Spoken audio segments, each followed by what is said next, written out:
Stand up, New York Giant fans. Before I begin, I want to ask Iron Black a question before I ban him. Maybe I should try to unban him if I could figure out how to do that.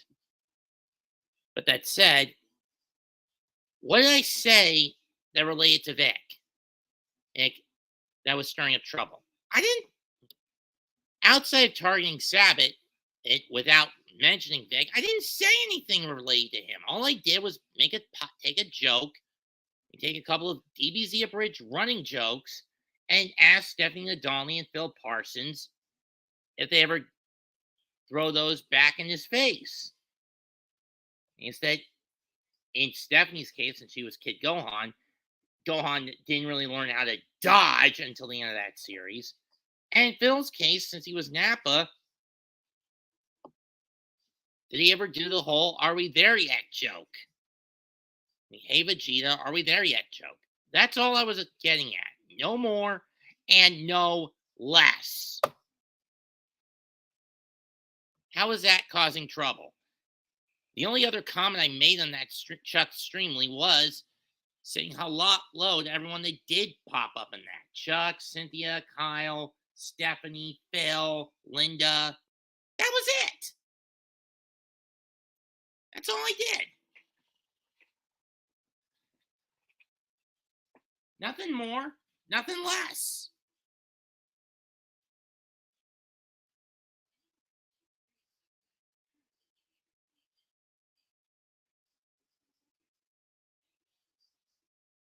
Ah, damn it.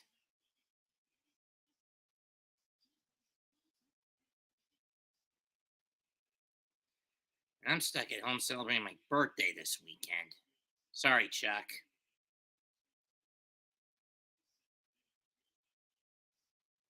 Anyway, let's get to tonight's matchup between the New York Giants and the San Francisco 49ers.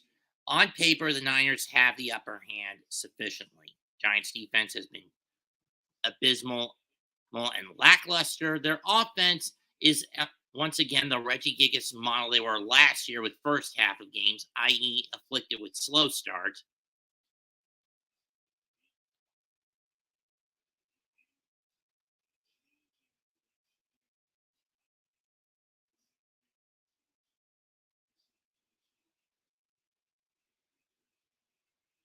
To bring to your attention. There you go. I'm Jones for it. I'm jazzed. You're excited. I like that. I like that. Yeah, we've been for a while. And not leak.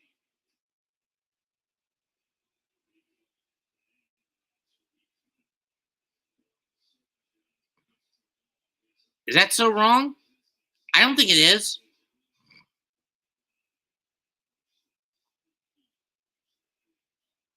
But I do apologize if someone took it the wrong way.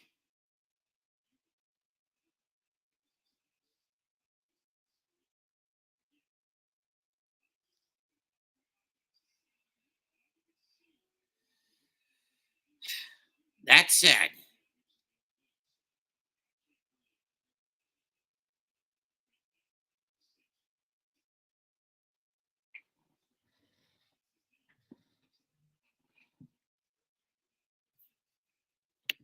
we're 5 minutes from kickoff.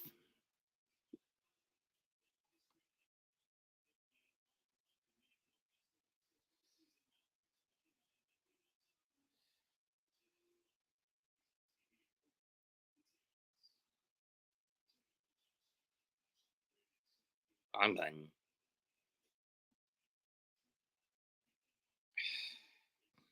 Something strange is happening with Cole. Trump says to find quick goodbye.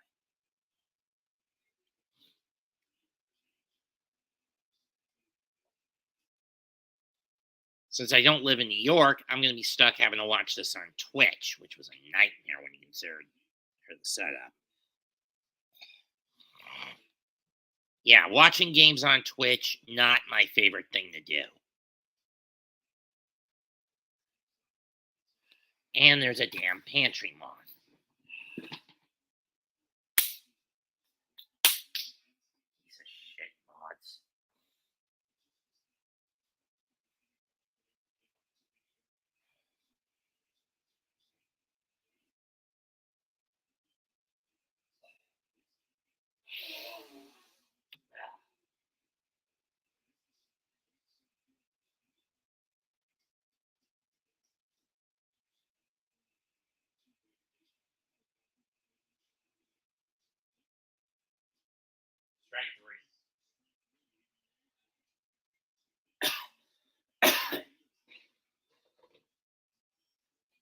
I mean, seriously. What's wrong with a bridge joke? Here comes Schwarber.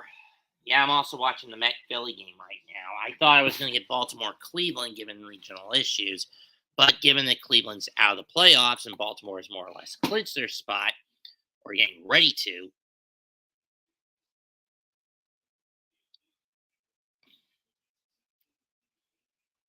makes sense. I got more with the wild card Met, with a game with a wild card team trying to stop a spoiler squad.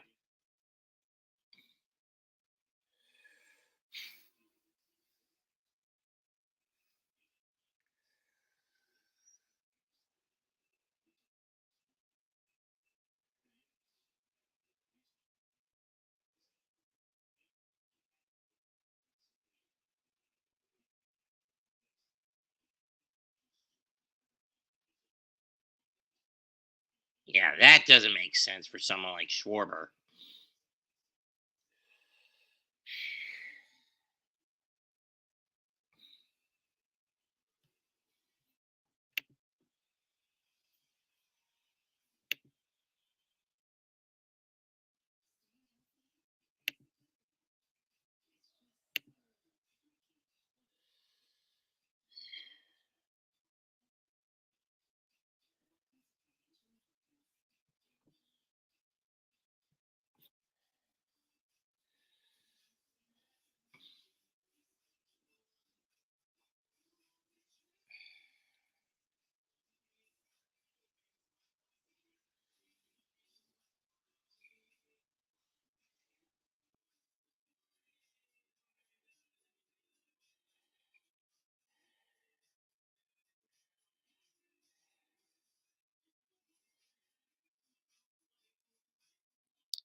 How am I not surprised?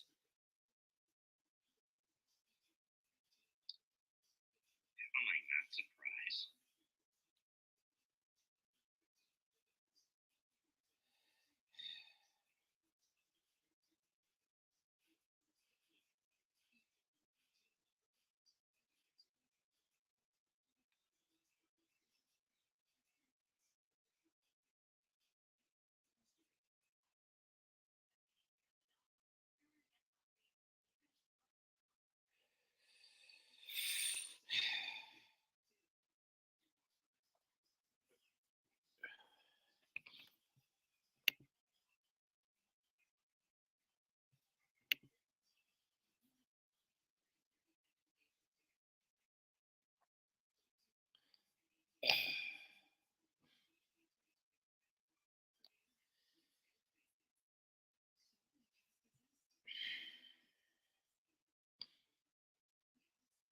Yeah.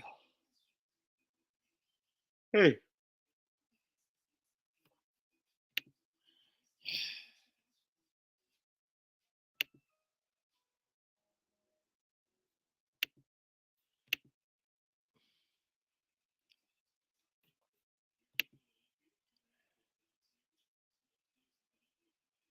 Mauricio flies one in the center. That's caught.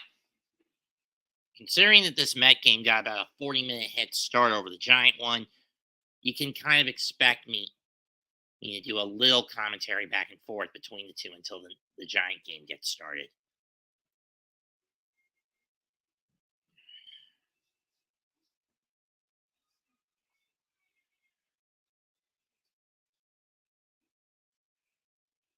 So September 30th, Texas, Seattle. I'm guessing that whoever wins that gets the last wild card in the AL. That's worst case scenario. Best case scenario, they get the AL West, provided Houston fucks it up. In his first 5 seasons, Pete Alonso has hit 191 home runs, third most all time behind only Albert Pujols, who had 201, along with St. Louis, and someone who had 215 with the Dodgers. I don't remember who. I couldn't see. In any case, 2-1 to Alonso, ball 3.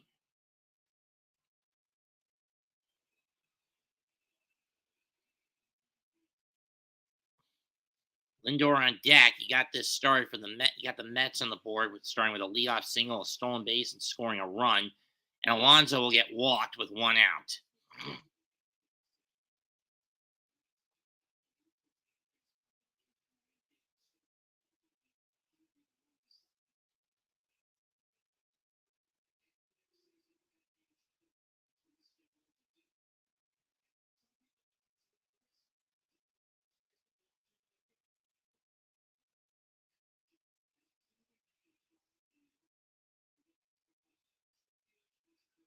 Well, it's game time. Daniel Jones had quite a turnaround in the second half of his last game against Arizona. Brock Purdy hasn't had to do much. He didn't have to do much against Pittsburgh, but he did quite a bit against Los Angeles.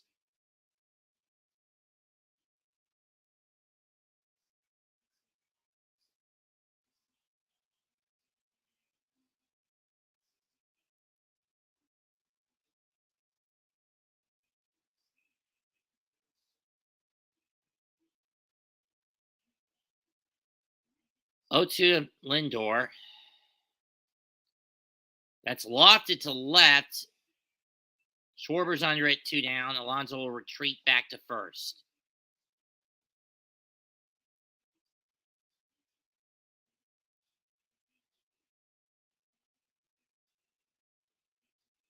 This year, Alonso is second. After being top dog in terms of RBIs last year, Alonso is second in RBIs overall this year and second in home runs this year. Well, he's tied for second with Schwarber. Here's Vientos, ball 1. Like I said, once kickoff happens, I will keep the Met Philly game on in the background. I'm going to put most of my focus on the Giant 49er. Hit to right field. Castellanos under it. Side retired. Suarez gets around a 1-out walk, and the Mets don't get anything else. 2.5 complete. 2-2. New York 2, Philly 2.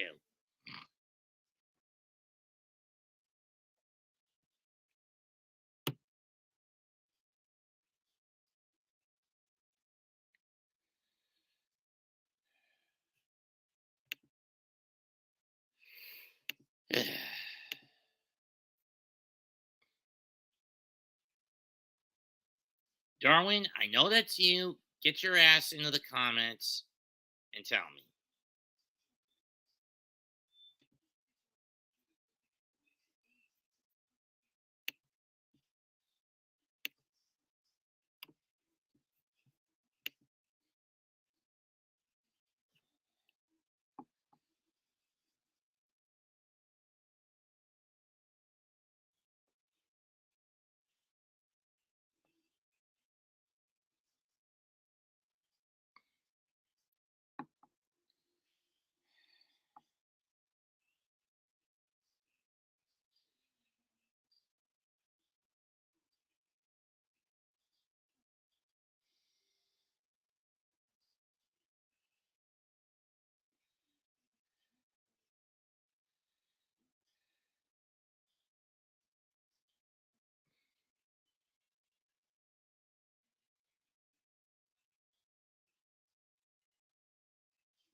Bottom 3 in Philly. Still tied at 2. It's Trey Turner at the plate. He'll take ball 1 from David Peterson.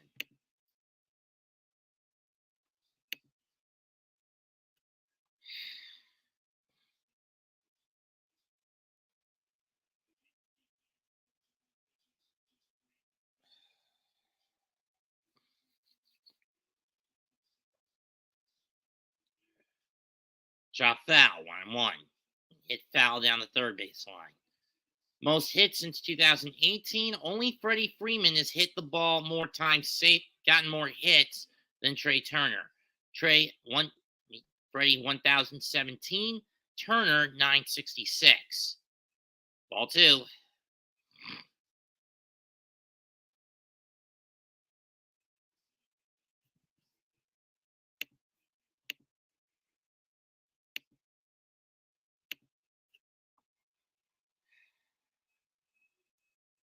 There you go. No, you didn't. 3-1.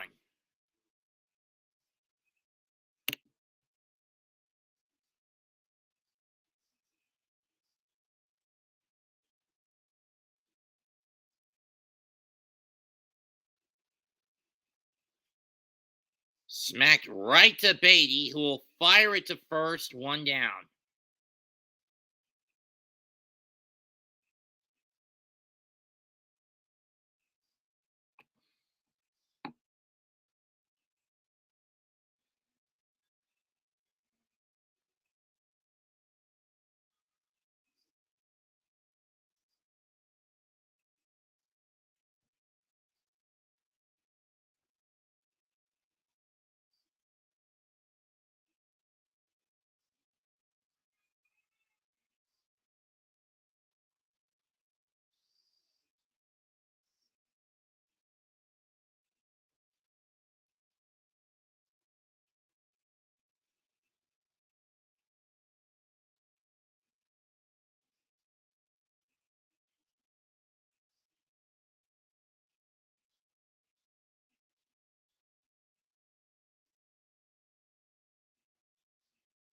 Come on.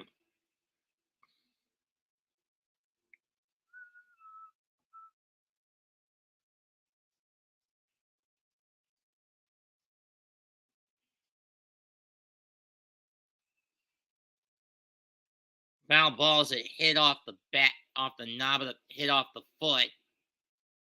As it hit the bat, it hit off the foot.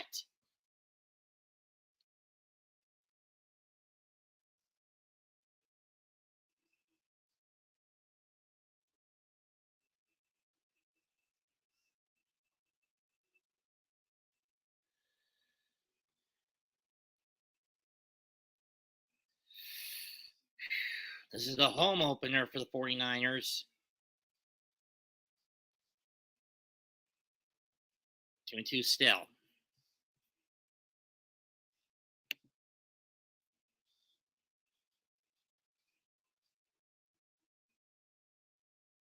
Again, I'm only doing the Met game until kickoff. At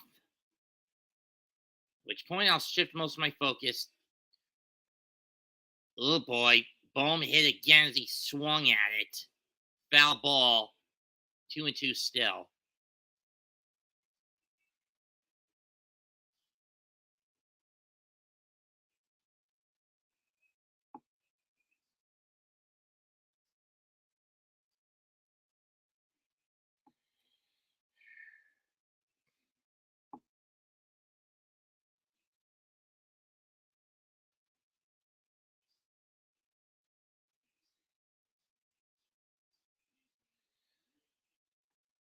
Two.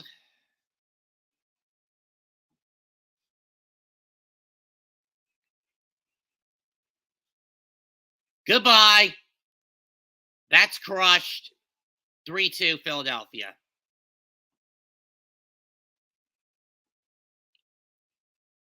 Number 18 on the year for Bohm.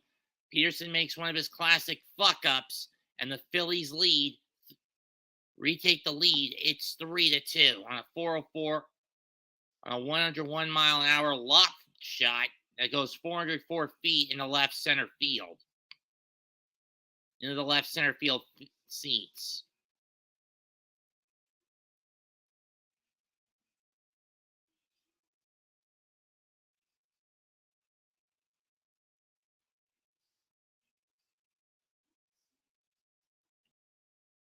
Harper cuts that one to left, but it's sharply hit foul. 0-1. Let's see this pitch again. Let's see that. Fed him a cookie. Deep left. Gone.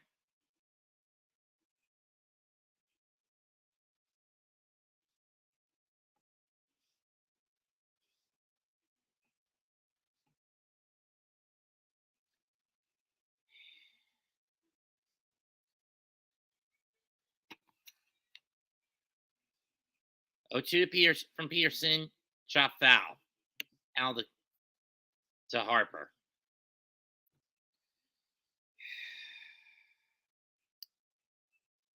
A little less than 5 minutes, folks, and then we can get to the meat and potatoes tonight. I Figured I'd get ahead of everyone else except maybe Bad Dog. Ground ball, bait, line shot in the center field, base hit. Nimmo will scoop it up, hold Harper to a single.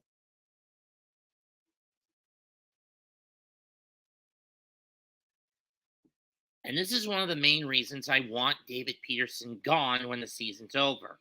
He jacks his pitch count up too frequently. It's the same issue I have with Carlos Carrasco, and to a lesser proxy, Tyler McGill this year.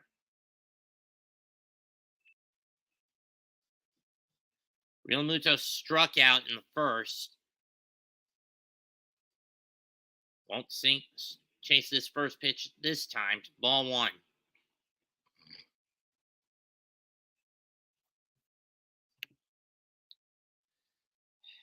I mean, honestly, Peterson, why are you still a Met?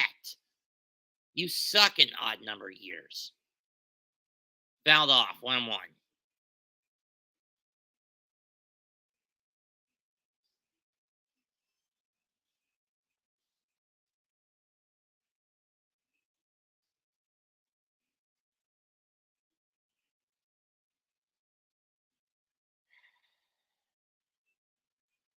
Phillies in their throwback 80s uniforms.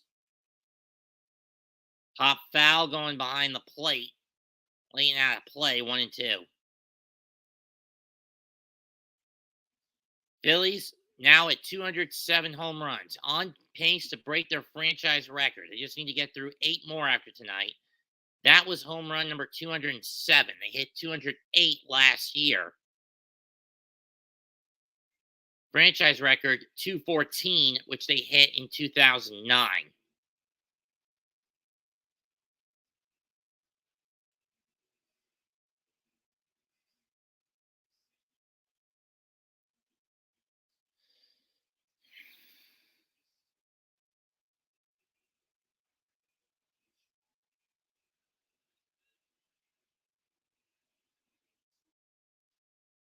Popped again. 1-2 Real Muto.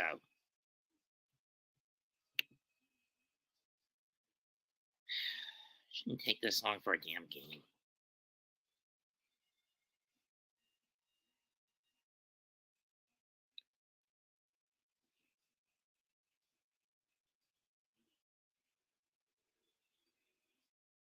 Foul off again.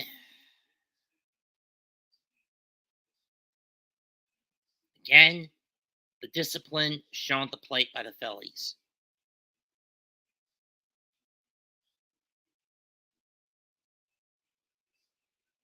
And this is where I want where I want Stu Barnes gone. The team has lost sense of plate discipline. Ball 2. And we're about to get underway.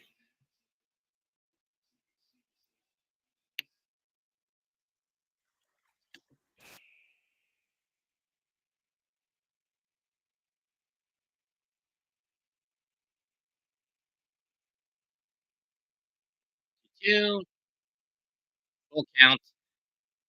Turner will be in motion. Harper will be in motion.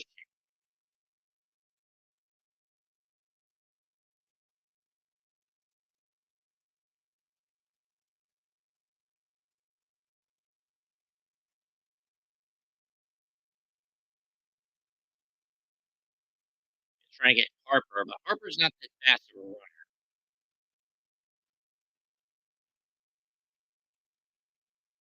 Looks like San Francisco won the coin flip and elected to get it. You know how shitty this giant defense is? I'd say smart move. Base hit in the right. Harper gonna bolt for third. The throw by McNeil is too late to get to Beatty.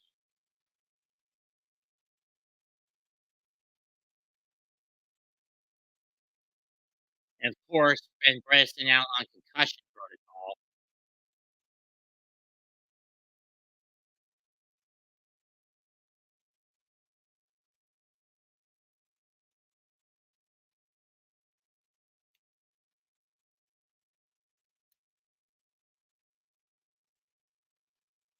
If I was right, San Francisco won the coin flip, so they're gonna get first.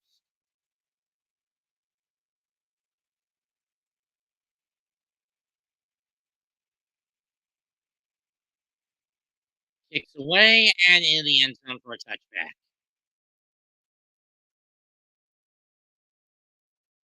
Fox presents Big Noon Saturday this Saturday. It's Oklahoma against Cincinnati at noon.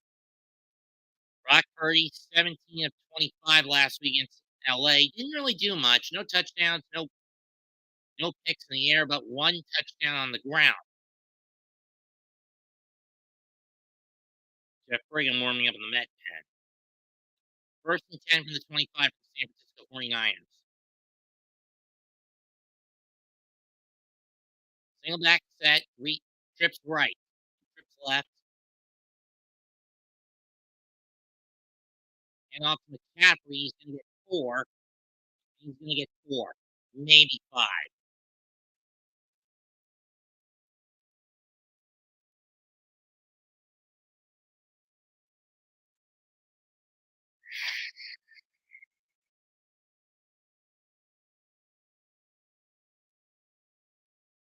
Pop up, going into the behind the Philly dugout, 0-2.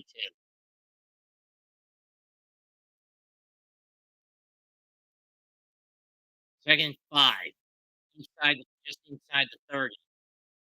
Purdy going over the middle, swatted away off the back. I believe that's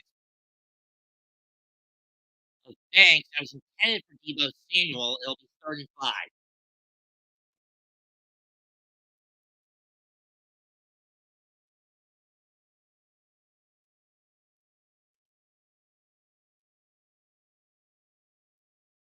Oh, it's Deontay Banks that swatted.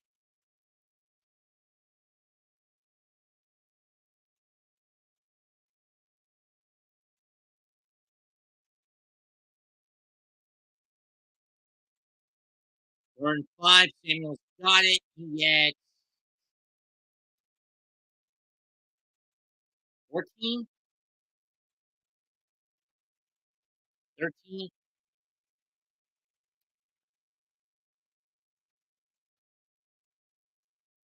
Kenny taking him down.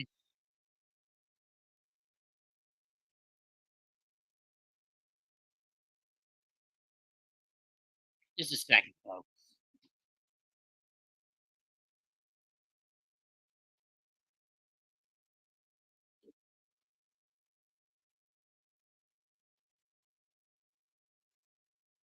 Fires it down the field.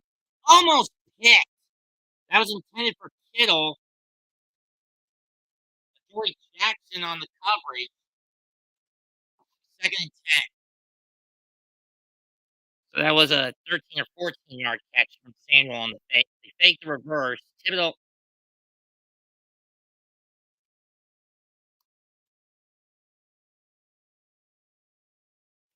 Smart move by Kittle, though, to swat it away from Jackson before he could pick it.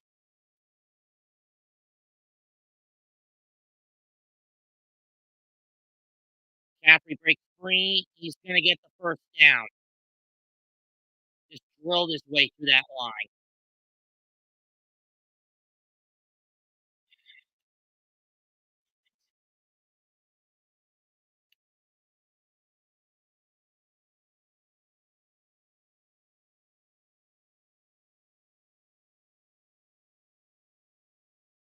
Pickup of 11, I think. Maybe 12.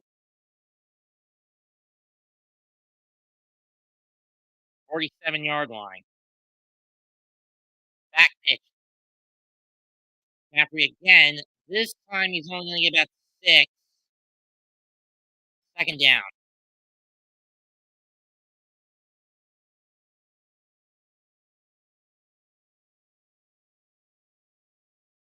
27-year-old 7-year vet from Stanford, two-time Pro Bowler with Carolina.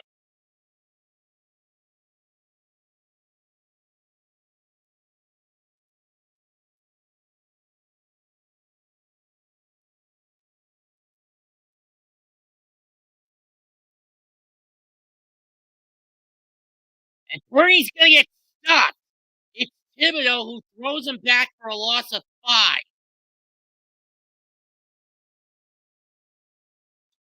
Took you long enough, defense, to get one.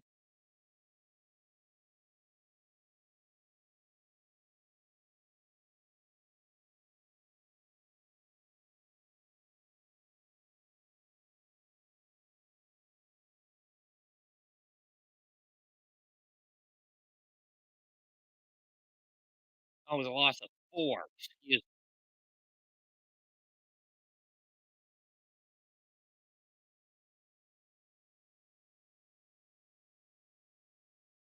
But it doesn't matter. It's Ron Jennings gets a 25-yard catch. Mhm.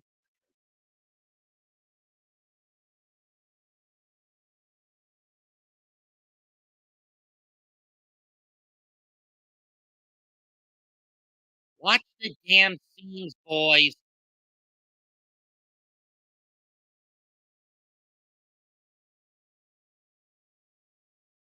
First and 10 from the Giants 20. 1. Okay, it was a 24-yard catch. Empty backfield set by Purdy. 2 to the right. He's going to screen it. McCaffrey, he's going to get 9.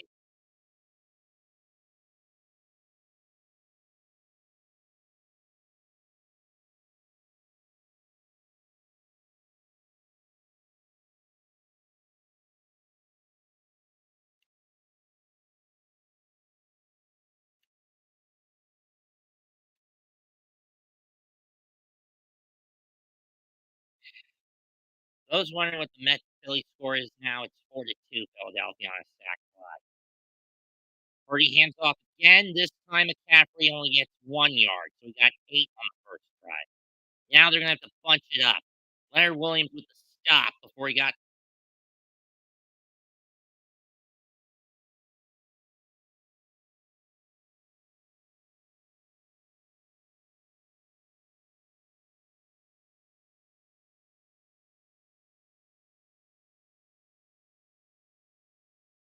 bunch it up.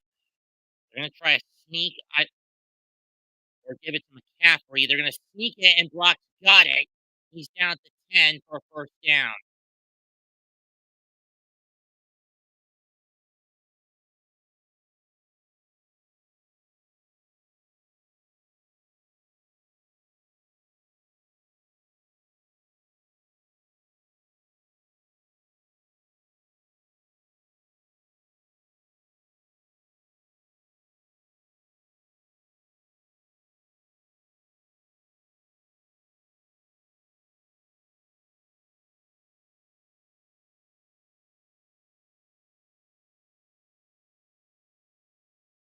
Fakes.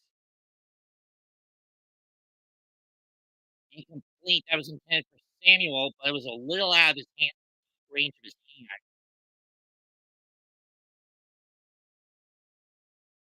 Second down. Technically, in my view, it's second goal. 10.5 yard line, fine, what the fuck ever.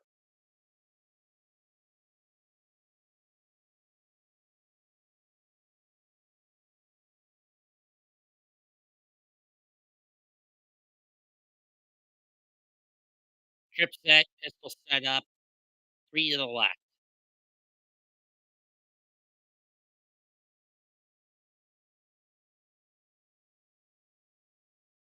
Once again, went to Debo Samuel. Adoree Jackson breaks it up. Third down. Giants hold the corner to a field goal. I'll be content with that. Either way, I might as well get ready to switch this to a whatever sport San Francisco gets.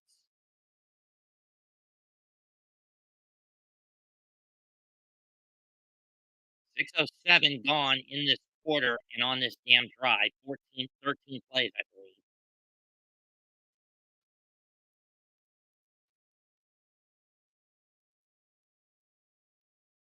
And nearly picked by Banks. Samuel hit him in the head. No offensive pass interference, but even if there was, Giants would decline anyway.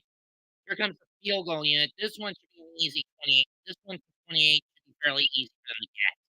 I'm a, this is at least a moral victory of sorts for the Giants defense. The bench didn't break in this case.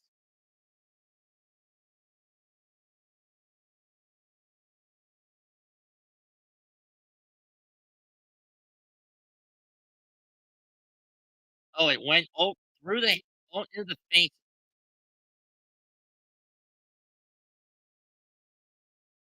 28-yarder is good. San Francisco draws first blood. San Francisco draws first blood.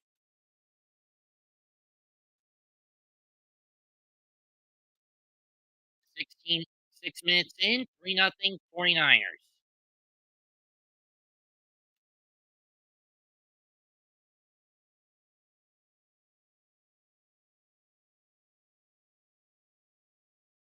play, in my opinion, that limited the 49ers to just 3 points. 4-yard sack by Kayvon Thibodeau on Brock Purdy.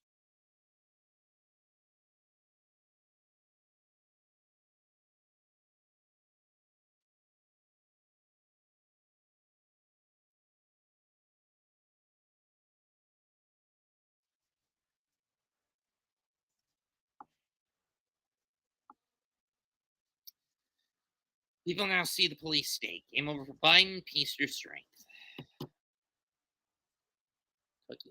Took the people long enough to pull their heads from their damn asses.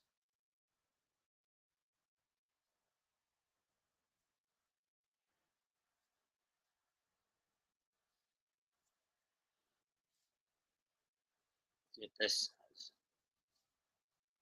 The World Economic Forum central bank using the same pattern in all different countries. Others with agenda. We are now seeing shrinkflation in products. The economy is heading towards a depression. Gold is now starting to separate from central bank manipulation. Trump calls on Congress to fund Biden government. Each state now heading down the path of patriotism. Each state is planning on cheating in 2024 election. They're using the same tactics. In the end, they'll figure out that it's not going to work. Then they'll try to postpone it. The people will see the police state. And in the end, when the country is close to war, they'll call on Trump to negotiate peace.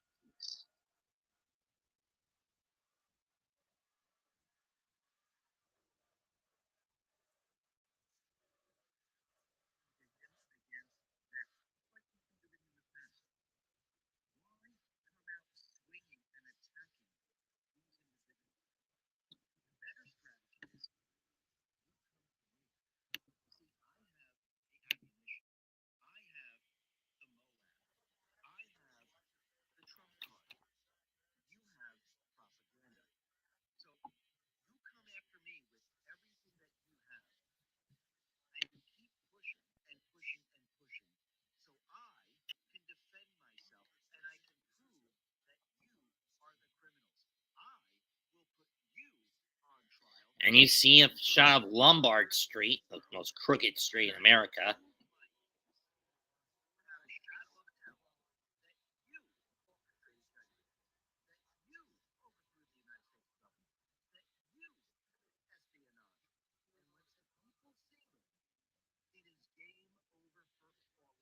Kicks away by Moody.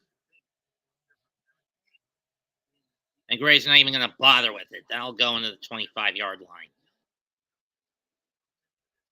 Let's see if the Giants can get out of their Reggie Gigas level funk offensively.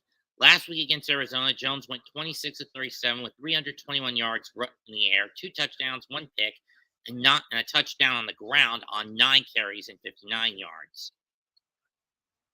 Breida in. Let's see if this O-line combination of Neal, Bazuzu,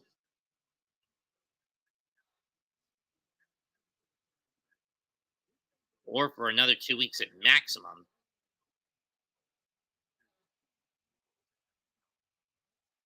Niners show blitz, throw, incomplete. That was intended for Slayton and overshot him.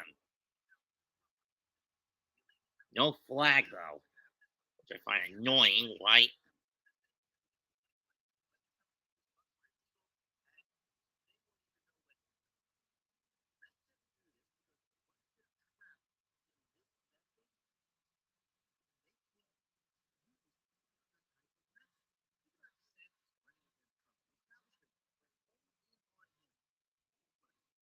Pitch to Breida. He'll get past the line, cross the 30, and he'll step out after a pickup of 7.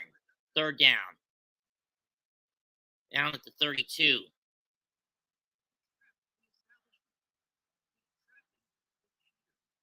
I did not like giving Mike Kafka the playbook back. As we saw, he was in a panic. He had his ball sack in a panic against Dallas, and he was more or less scrambling in the first half against Arizona. 3rd and 4 from the 31. I screwed up. Jones looks, fires, caught. That's Lawrence Kate. Wan'Dale Robinson, we haven't seen him in a while. 1st down, New York. What was that pickup of? 7?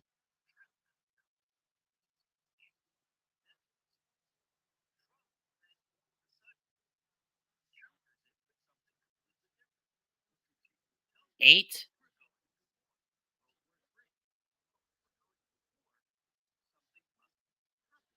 Well, either way, it's on the 38-yard line. They get a handoff again. This time to Bellinger, and he'll get 5, maybe 6 out of that one. Bellinger was out for a good bit last year after getting his eye nearly gouged out. Hence that sun visor over his helmet. Over on his helmet. So he got 8 on that catch. Moves the ball to the 45, 46 of the Giants. Giants playing small ball to start. 2nd and 2. Breida in the backfield. Handoff. Breida will, I think, be about a yard short of the first. I don't think he got it. 3rd and inches. So what do? Go for the sneak? I'd go for the damn sneak.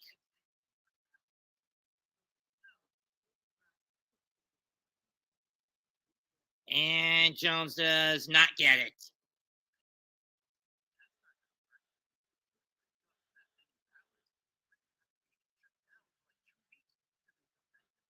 But we did get it.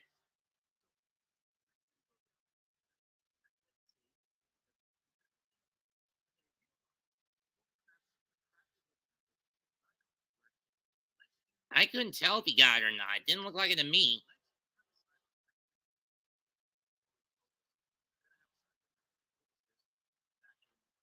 They get a handoff. Caught by Waller or Campbell. He gets it to 49er territory, but it's only a pickup of 4.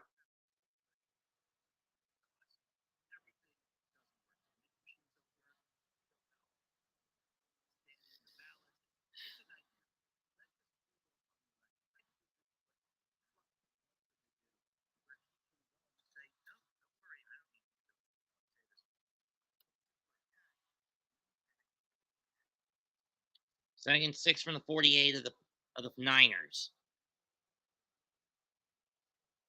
Jones pair bolts. Fires. Caught by Wop. Oh, that's Brightwell. Excuse me.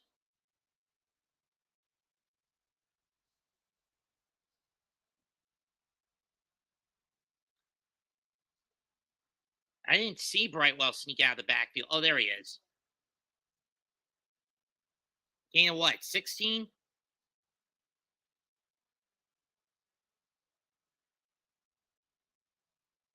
First down at the 32 of San Francisco, at the 30 of the 49ers. Gonna give it to Brightwell, but he dropped it. That's incomplete. Gonna fire it to Brightwell, but Brightwell dropped it. He wasn't paying attention.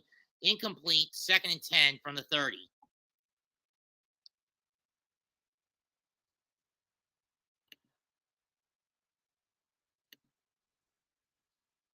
Nine plays, 45 yards. There you see Steve Wilkes, who after being let go by the Panthers, signed on as the 49ers D coordinator. Personally, I would have preferred the Panthers keeping him as the head coach instead of Frank Reich. They hand off to Brightwell. He plows through and gets 2, maybe 3.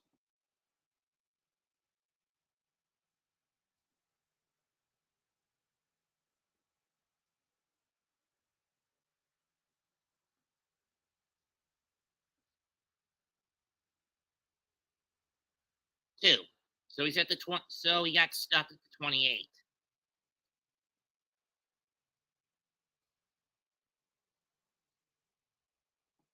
Third and 8. Wedge set.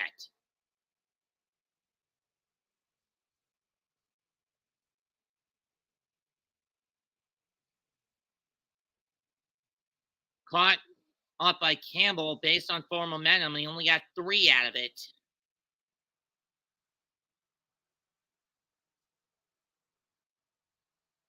We're going to know this will be from 43.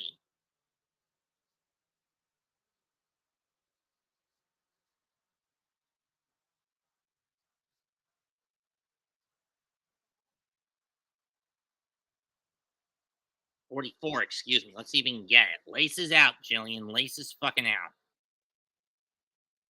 Kicks up, and he got it. Tie game. Niners score on their first drive. Giants respond in kind, but both teams only get a field goal out of it. 4 minutes left in the first. Tie game at 3.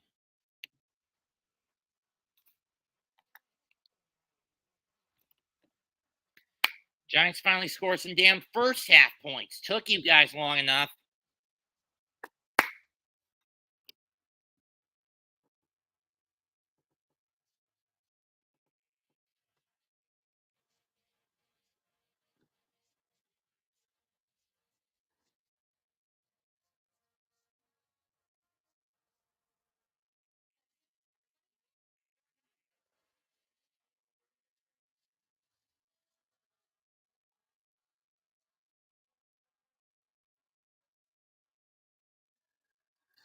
Let's do a quick checkup on the Met game.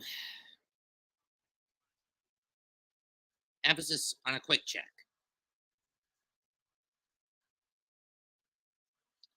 4-3 Philadelphia. Let's see what happened. McNeil triple and Alvarez sack fly in the fourth.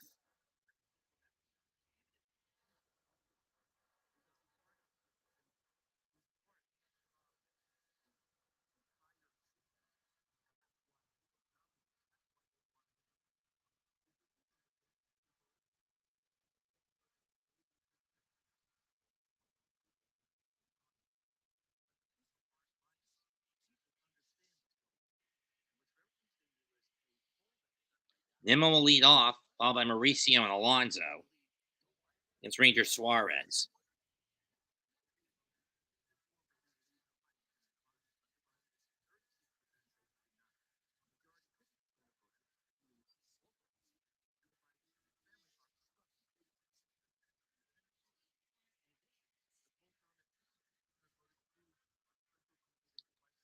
Knowing Connor, he'd try to sneak in and try to troll this account, troll this stream.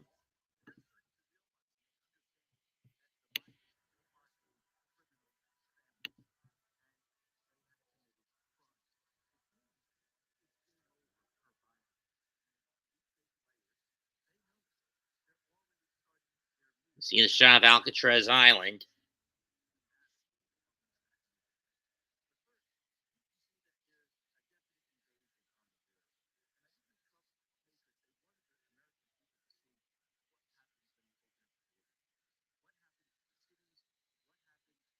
Ball falls off the tee, so they'll reset it.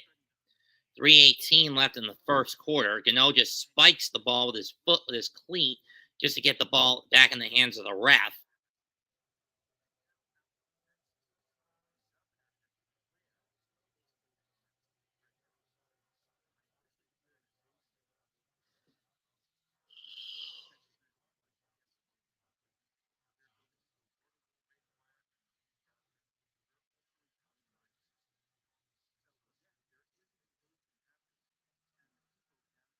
Kicks away again, and nowhere for that one to go.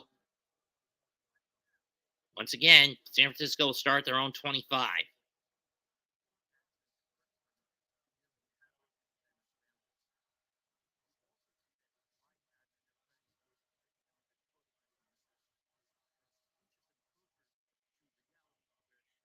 And the Giants haven't won the Super Bowl since 2011. First and 10 from the 25. I don't think that's McCaffrey in the backfield.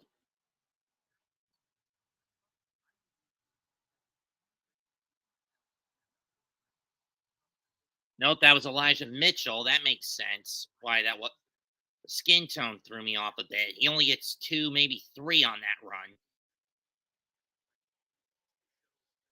Guess Shanahan's going to rest McCaffrey for a couple of plays. He only got 2 out of that. 2nd and 8 from the 27. Samuel's going to the right side along with Mitchell.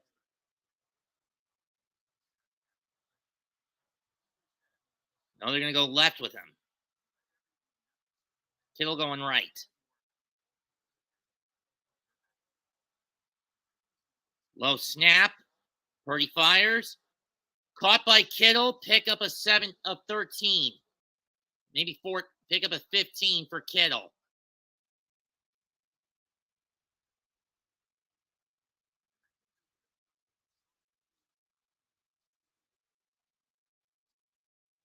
Banks tried to leap for it to get the first and get the pick, but he had to step back. But I would have stepped back and tried to get it. 1 yard pickup for Mitchell, or 2. That looked more like 8, more like 1. But that's just me. No huddle setup. 2nd and 8. They get a handoff again. Pressure. Deep and overthrown. That was intended for 82. 3rd down coming up for the 49ers.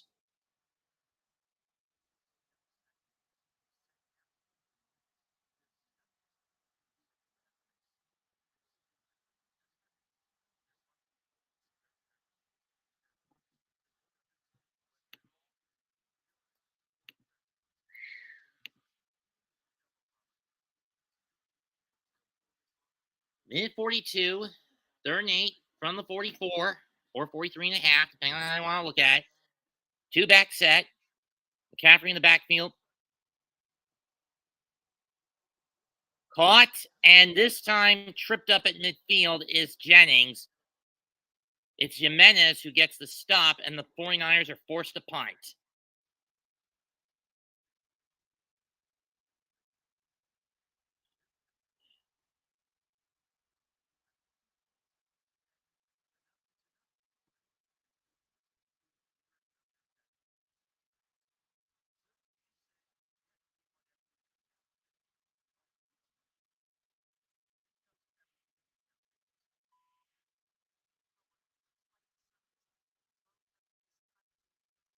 Wisnowski to punt it. But how do we know it's not a trick play?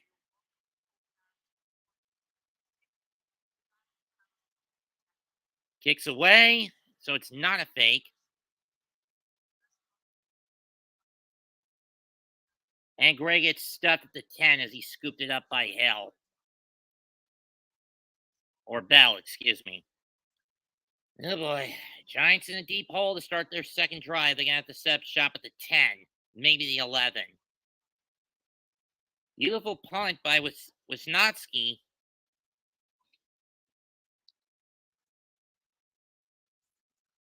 Personally, I just would have let that ball try to go.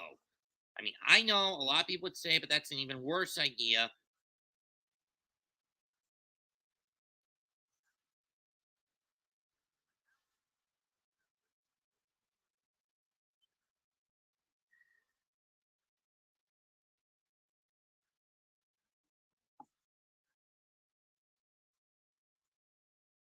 Yum.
We're back at Santa Clara, where it's a 3-3 tie, just under a minute to go in the quarter.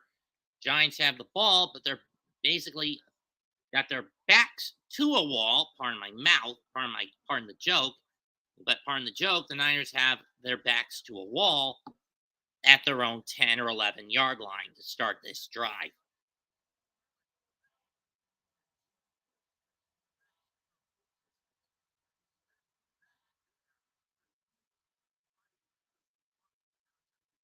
First and 10 from the 10. 44 seconds left in the quarter. Making the handoff, and Jones is sacked for the safety. Or not.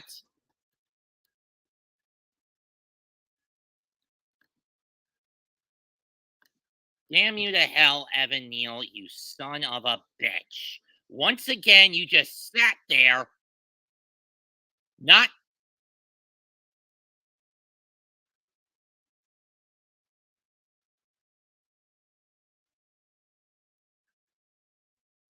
Seriously, Neal. Pick that shit up. 2nd and 18 from the 2.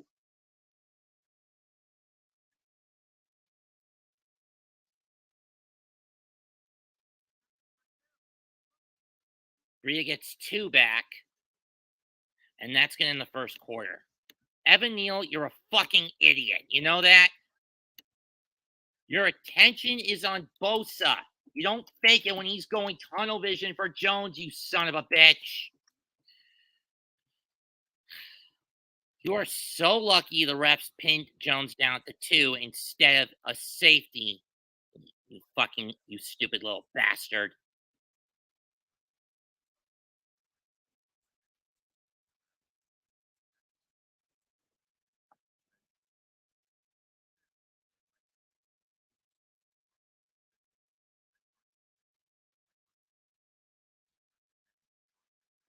Yeah, you better not. Any case, 15 minutes done, tied at 3. But San Francisco looks like they've got the upper hand at this point. It'll be 3rd and 16 for the Giants from their own 4 because Neal misread the blitz because he's a fucking idiot.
That sack had nothing to do with Neil. Snarf. Hey, congratulations, man. You had 2 TDs tonight. That's what's up.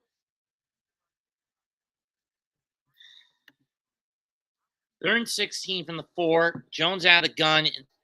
Fakes a handoff, fires. Caught. That's Robinson. And he'll get at least 7. And he'll, at the very least, get the Giants a little bit of breathing room, but not a lot for Jillian to moon this punt.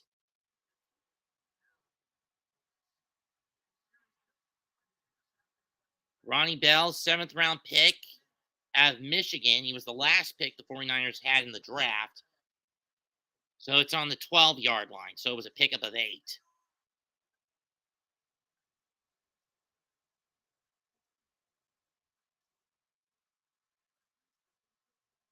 Not a bad punt. And a fair catch call that pushes the Niners back to their own 29. That's inadvertent. I don't think there will be a flag on that, against Nate McLeod on that. McLeod for that, as he couldn't hit the brakes, and it was an inadvertent collision. No flag on that. So Jillian does at least put boom a let's see. He was on the 12 when he kicked it, went to the 29, 21, 31, 41, 49, 39. 60-yard punt with no return earned by San Francisco. So the Niners will set up shop there.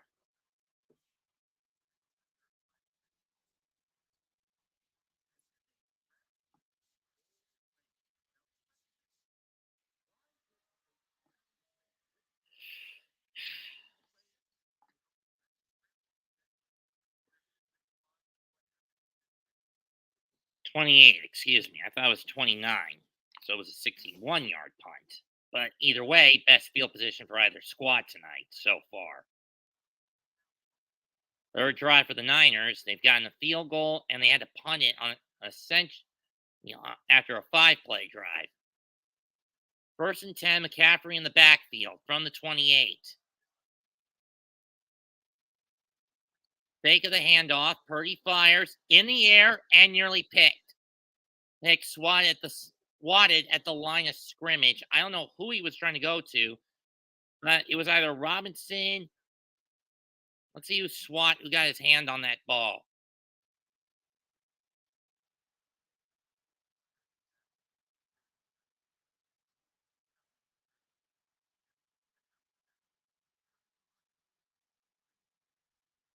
Second and 10, 51 seconds into the quarter. Ball on the 28. McCaffrey again in the backfield. We got a timeout call. Oh, a play clock reset. My bad.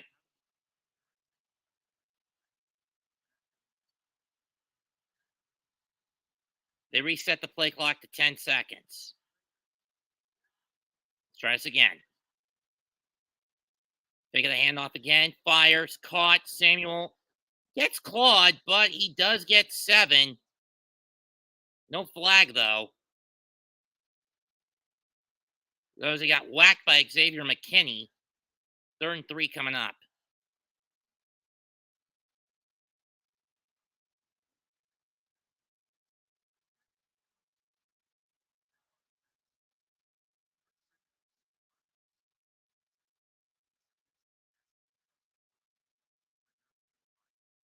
Third and 3 from the 36. Hold it.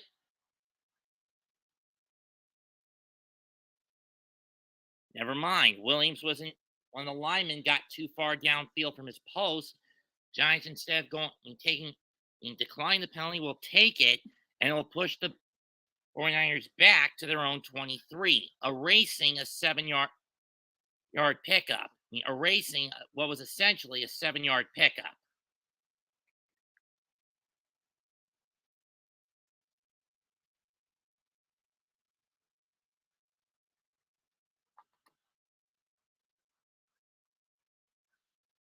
Throw incomplete. Kittle had bounce off his hands. McKinney on the coverage. 3rd down. Xavier McKinney on the coverage. 3rd down.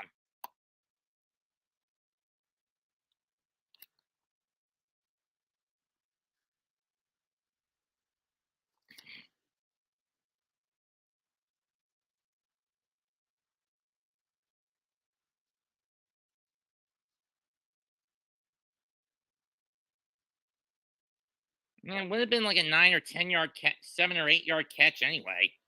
3rd and 15 from the 23. Empty back set. Screen set up.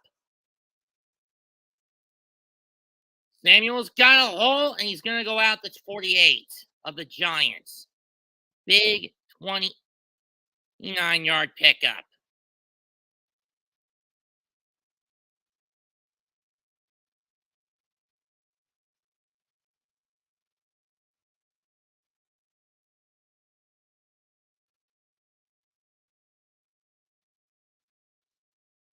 Should have been a couple of holds there on the 49ers, but whatever. Oh, 30. It's on the Giant 47, excuse me. Samuel will sit this next play out.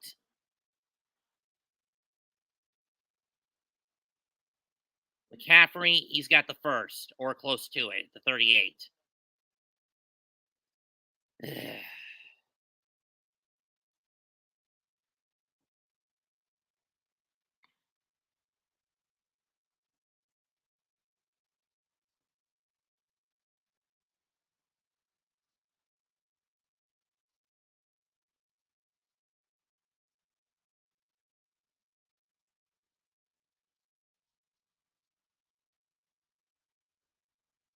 Second one from the 38.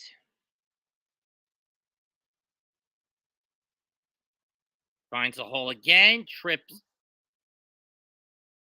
and gets tripped up at the 29 or 28. Either way, pick up a 9 or 10. This was what I was worried about with the 49ers going into this one. Kittle and McCaffrey. McCaffrey doesn't have the bullshit glass can line he had in Carolina anymore. This time he's got a fucking brick wall.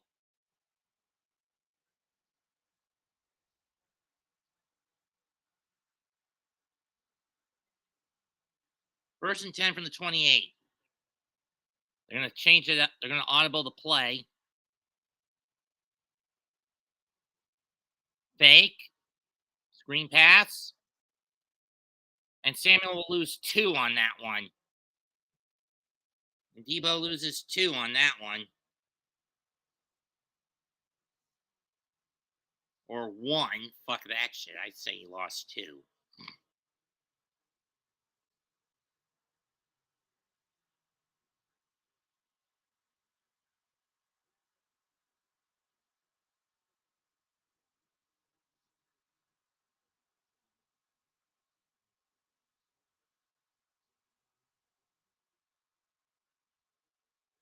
From the 29.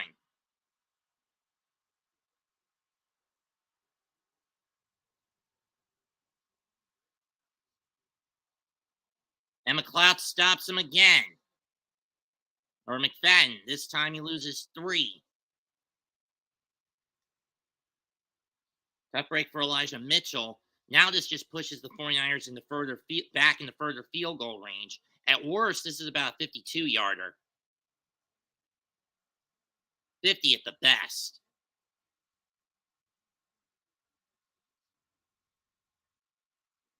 Okay, 49.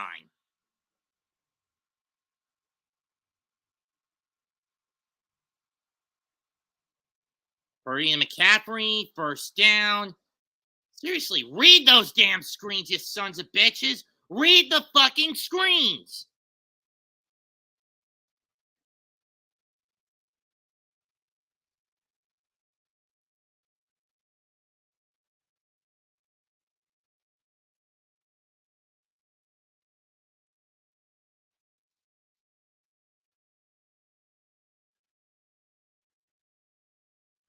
Mark Vientos ties it for the Mets, so it's 4-4.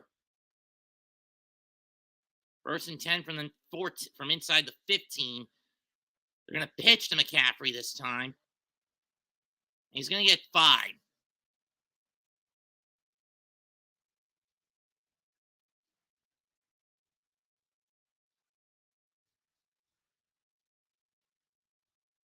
I wish the 49ers never made that trade. There's John Lynch, the San Francisco GM. I mean, yeah, McCaffrey was getting frustrated with how badly Carolina was, but that was a bullshit pick and decision by the Panthers when you ask me. Second 6 from the 11. From the 10. Pitch again. This time.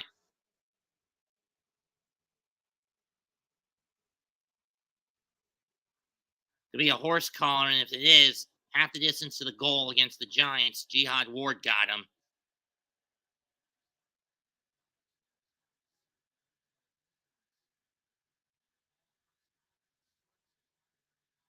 Face mask.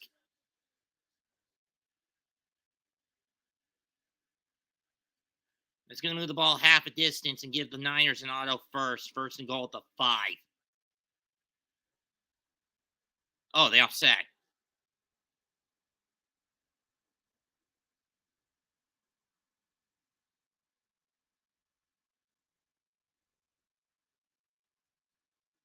Okay, lesser of two evils. The ball will stay at the 10.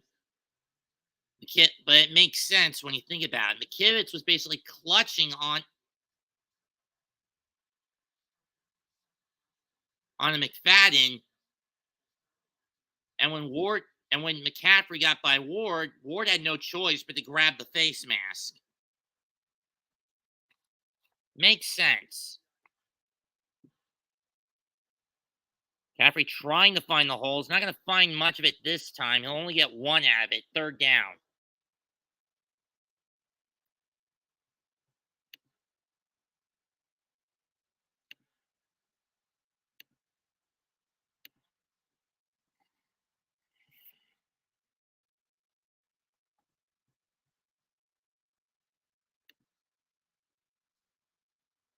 McCaffrey, 70 total yards on the 22 snaps he's been a part of. 45 on the ground, 25 in the air on sports screens, and I think that's what they're going to do with him this time.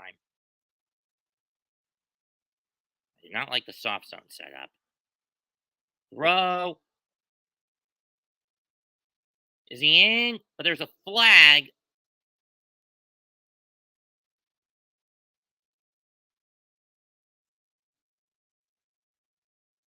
This could be coming back, though.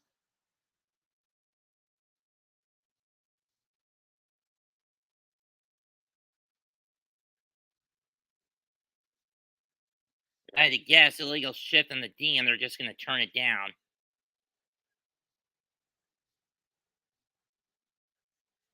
Yep.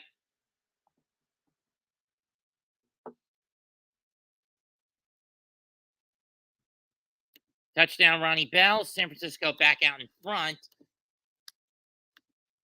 Devontae Banks, neutral zone infraction. He got busted.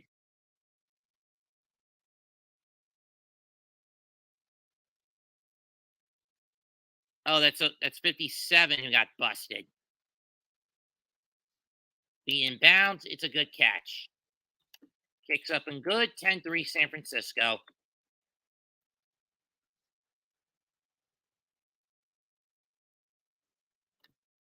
$7:49 left in the half. 10, San Francisco 10 and New York 3.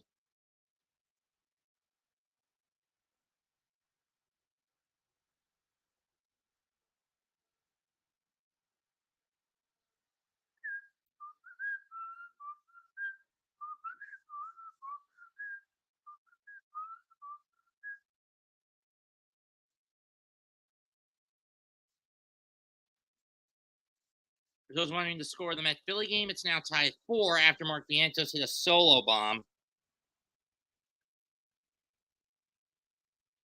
on the left center. Roughly the same spot Bohm hit it in. Roughly.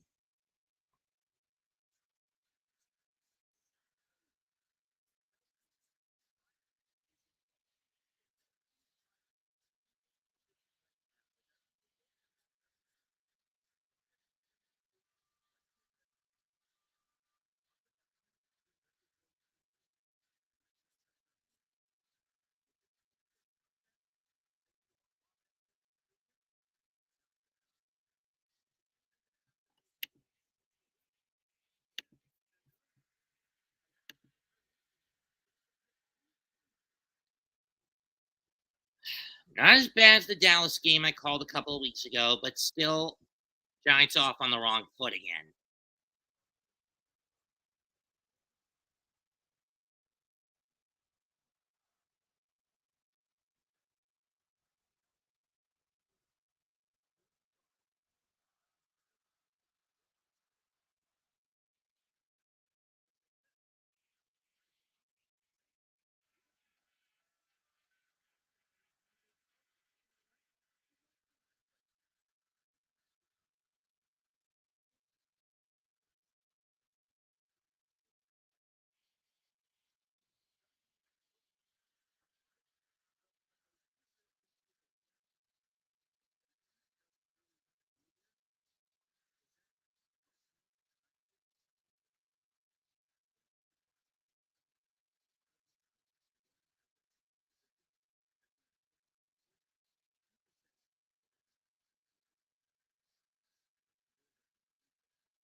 Kicks away. And once again into the end zone for a touchback.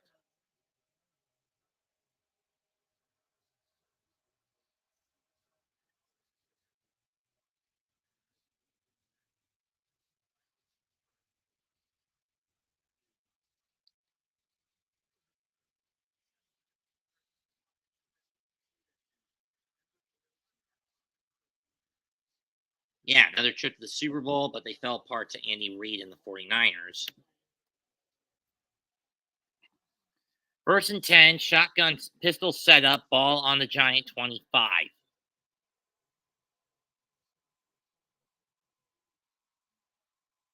Jones looking, bolts. Well, he gets rid of the ball in the nick of time. Second down, no sack.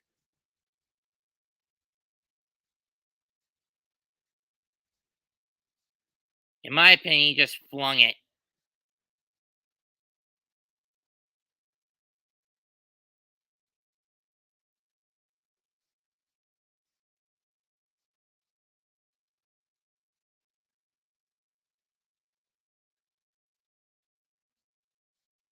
Smart move by Daniel to get rid of it. He knew he was going down.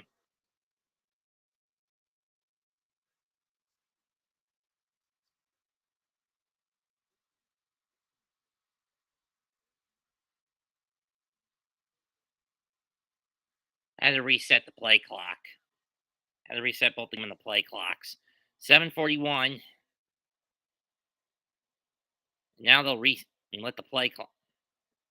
Weak eye, strong eye set. Bellinger and Breida in the backfield. 2nd and 10 from the 25. Handoff fake.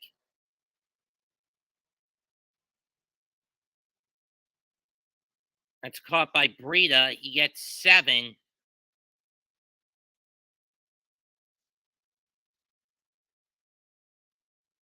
I'm not a fan of check down passes.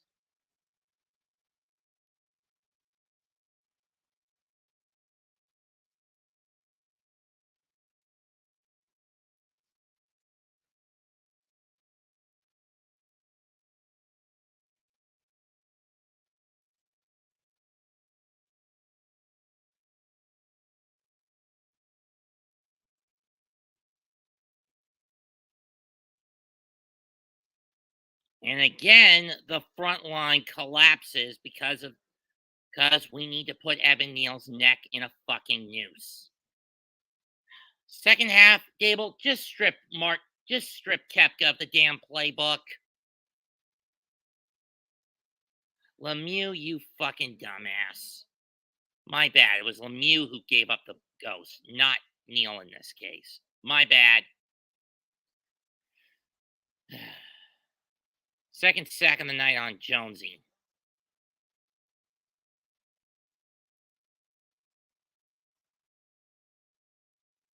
And McLeod will, and it's a fair catch at the 26.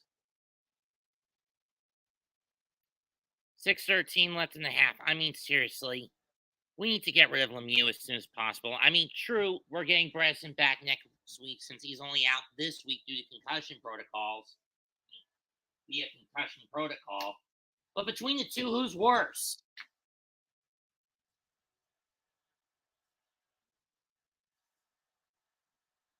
Seriously, who's worse between the two?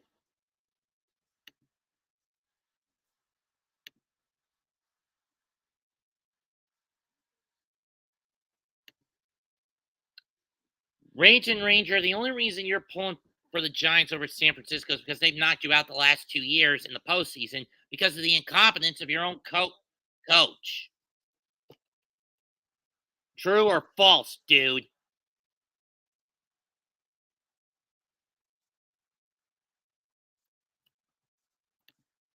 I hate Chipotle.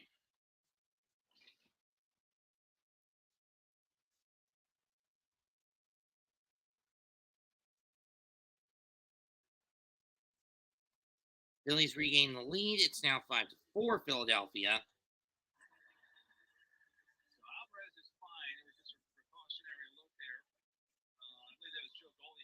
Following a Castellanos homer, and for Nick, that's his 28th. and now it's runners on first and second, and one out in the bottom of the sixth. Or first and third and one out.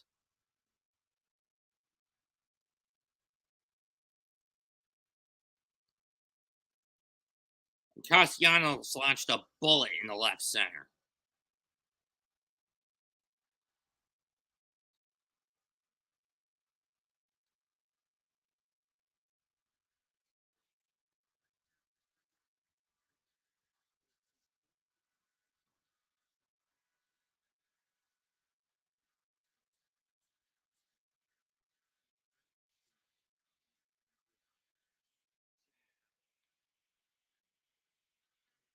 Last year in the conference championship game, Purdy suffered a UCL injury in his right elbow.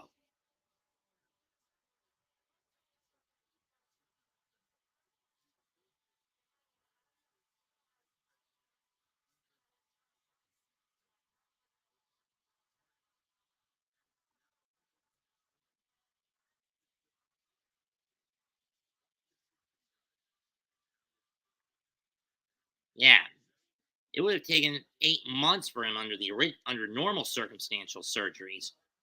The fact that he's back out there in three was back throwing in three is scary. First and 10 from the 27.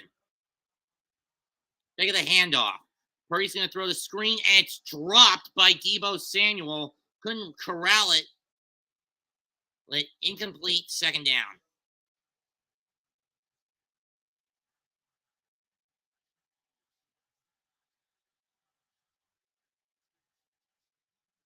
Talking to Dirk, Al's talking about Brock Purdy being the lowest paid QB in the league. I had no clue about that. Just for the record, folks.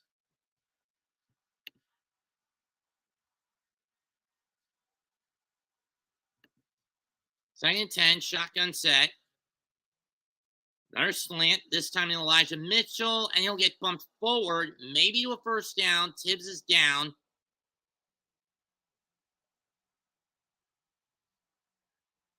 Inches.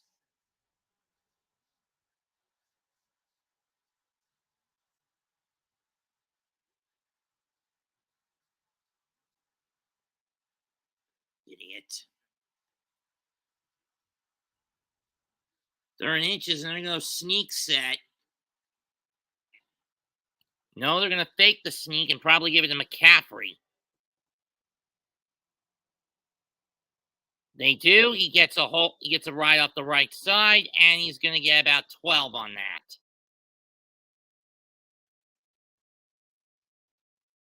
Someone has got to stop this motherfucker.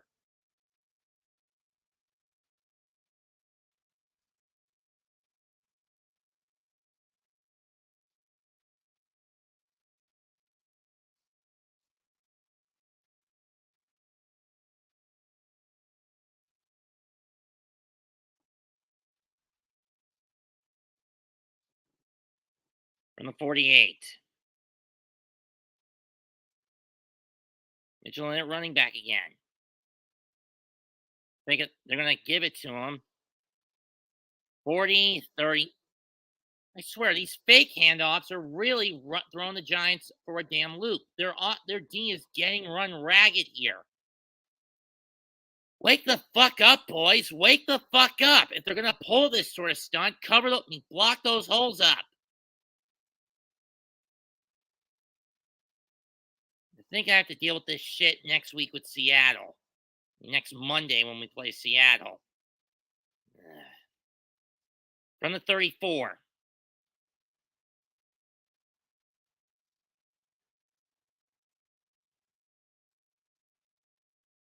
This time Mitchell gets nowhere. Maybe back to the line. Maybe he gets a yard. I don't know. Second down either way. Next 5 weeks for the 49ers. Big matchup, Dallas. That's on Sunday night. For the Giants, on the other hand, murderer's row still. Seattle, Miami, Buffalo, Washington, Jets. Out of those 5, I'd say the Jets is the easiest matchup they've got on paper, at least. 80-13 in favor of the Niners in terms of the ground game. 126-38 49ers in terms of the air game.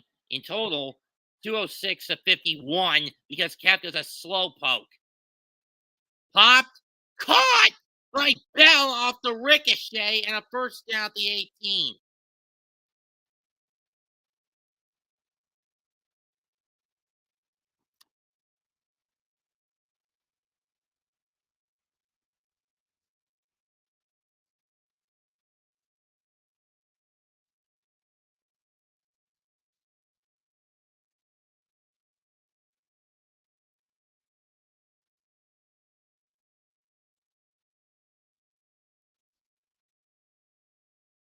Seriously, we're getting pummeled here, damn it. Wake the fuck up. Mitchell gets 5, down to the 13.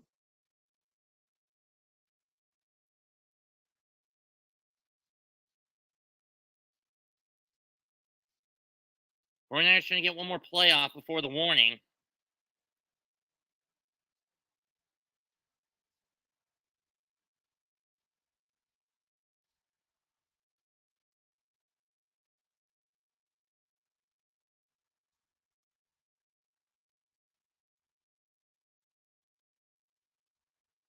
And they're going to let it run down to the warning.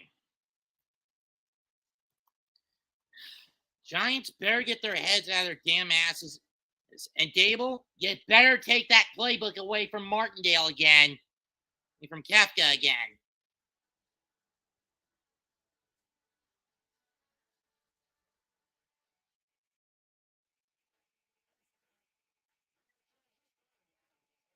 Because once again, he's not cutting it.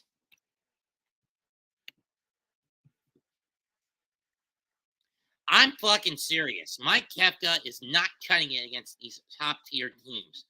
It's time to get a new OC. It's time to let Dable do both the coaching and the OC. Especially when all Kefka gets us is Reggie Gigas levels of slow start and few to no touchdowns in the first half. I'm dead fucking serious.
Kittle getting a touchdown would at least help one of my fantasy teams. 2nd and 5 from the 13-yard line.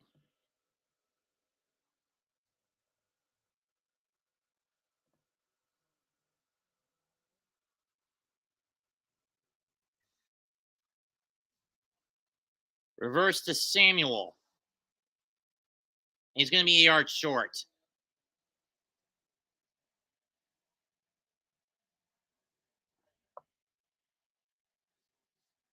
Let's see what the flag is.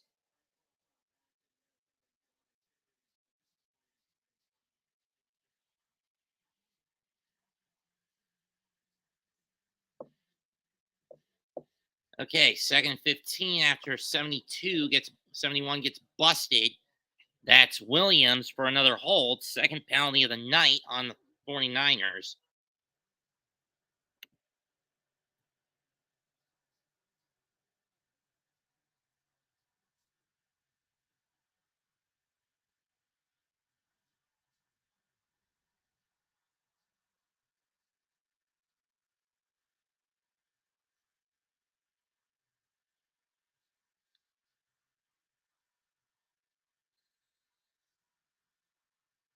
That was second and 15, not 13.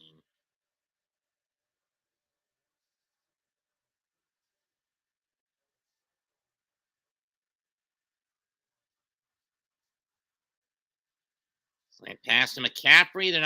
He's not getting away this time. Pick up a 1. Maybe 2. Giants will burn their first time out. This is the thing the Giants need to adjust to. Focus on stopping play action. Because when you think about it to some level, the 49ers play a similar scheme that the Giants had last year, but with a lot more efficiency and a better upfront protection scheme.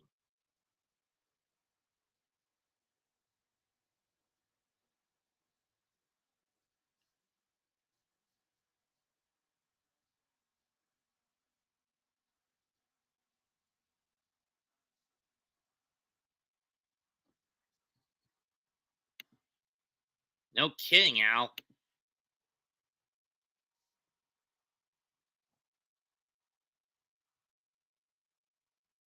And at least 2 of them on long ones in the last couple of drives. 3rd and 12 from the 20.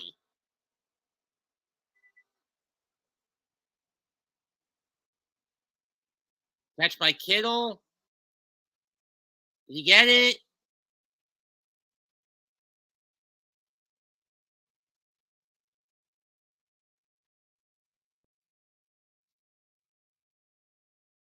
Uh-oh, Jackson's banged up.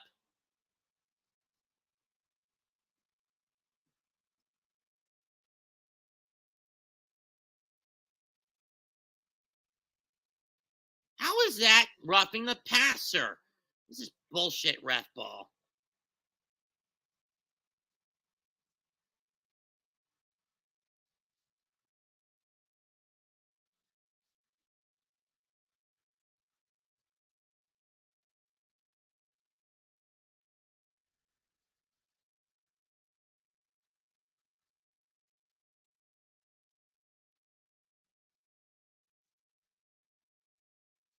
God damn it. I guess like with the Mets last year and the Mets this year, the Giants are getting the injury bug is making up for lost time from last year with this Giants core. Good fucking grief.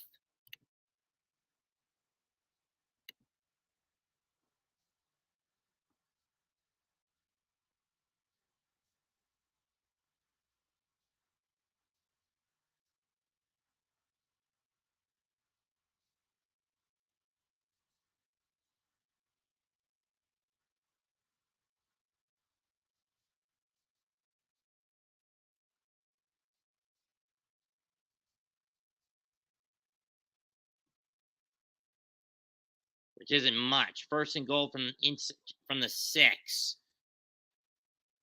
And McCaffrey bulldozes his way through for a touchdown.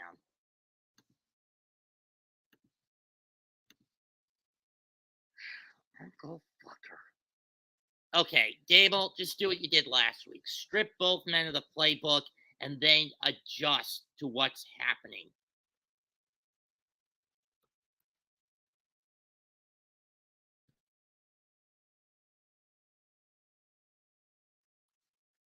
What a load of goat shit. Once again, the Reggie Gigas effect combined with the injury bug, making up for lost time from last year. Kicks up and good, 17-3 San Francisco.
Hi, Marcus. Yeah, I know. And we've lost Jackson for the rest of the game.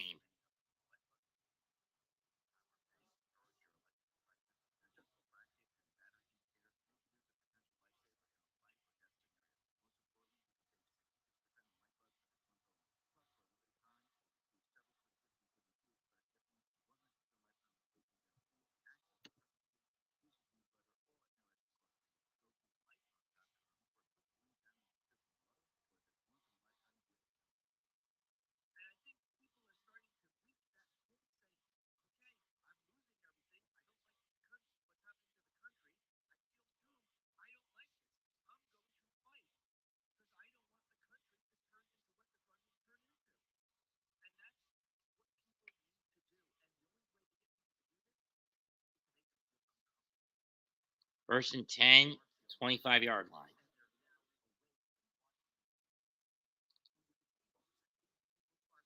Throw caught by Campbell. He's only going to get 2 out of that. Seriously. As soon as Gable strips Kefka of the playbook again, this team is turning it around. Second and 8 from the 27.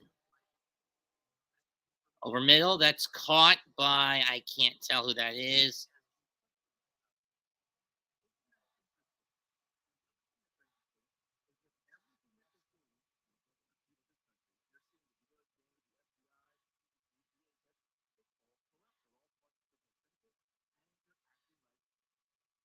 Caught, first down, burn the timeout. It's Darren Waller. You have to throw a bomb in fast because you're not getting, at this rate with these small passes, you're not getting in the field goal range.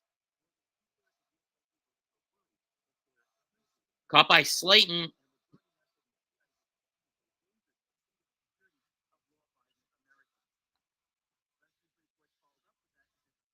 Gets it to the San Francisco 45.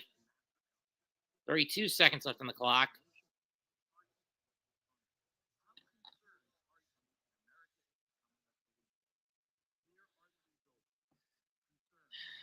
Again, the problem with the Giants here tonight is they've once again been stuck doing one-dimensional tactics, i.e., 49er D has been forcing Jones to beat him with his arm, and they can't beat them with his arm, and at this rate, he can't.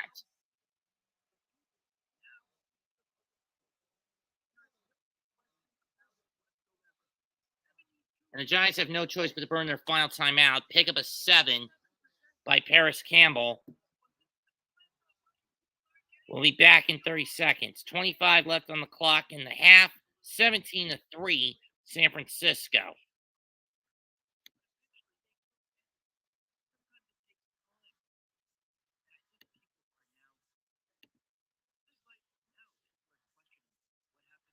Dude, Jones has been starting the last 3+ seasons for the most part. That being said,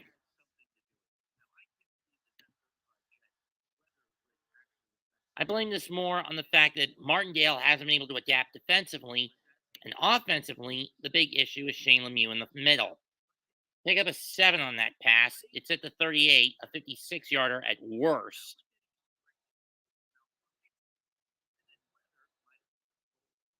Jones throw. Waller lets it go off his hands. 22 seconds left on the clock.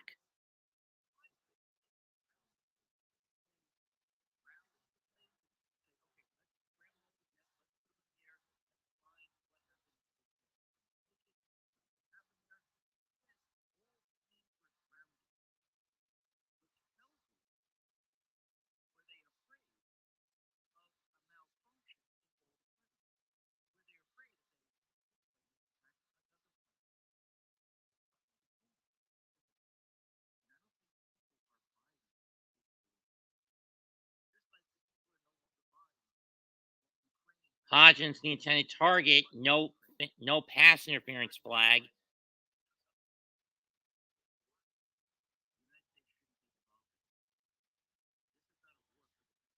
So for Gano, this would be from 56 if he has to kick it away, kick it, and kick the field goal from that distance.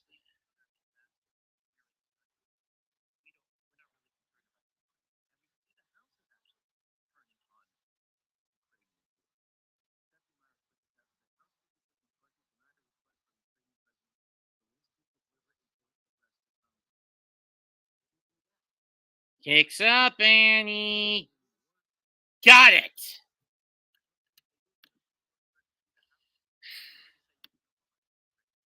Well, Giants are at least scoring points, but it's not many.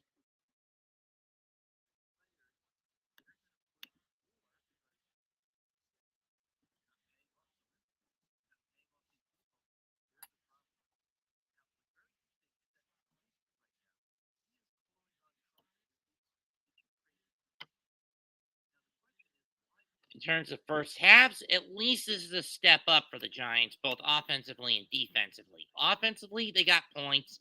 Defensively, they've limited one of the best attacking teams in the NFL in San Francisco to a couple of field to a field goal and a couple of touchdowns. As opposed to giving up the equivalent of almost 3 touchdowns on Sunday against Arizona and almost 4 against Dallas the prior week.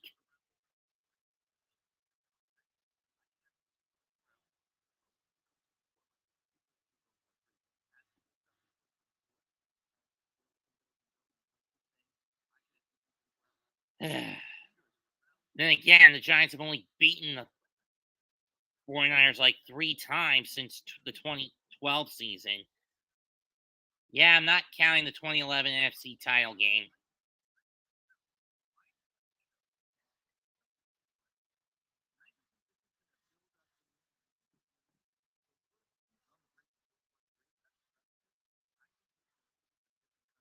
Purdy's just going to knee it, and we'll go to the half.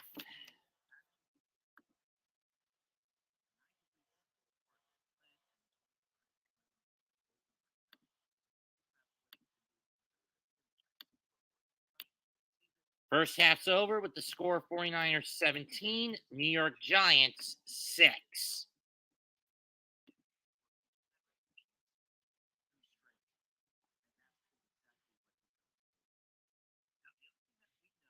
Oh, come on.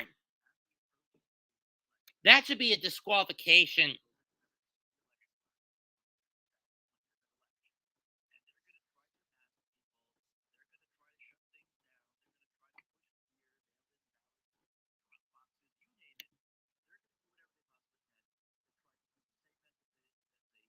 Drew Williams should be disqualified for throwing that.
Second kneel down, and now we go to halftime.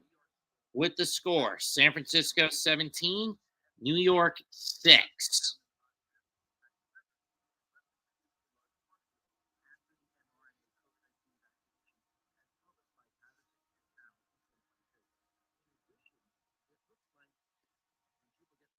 I'm going to be blunt. First half was all San Francisco.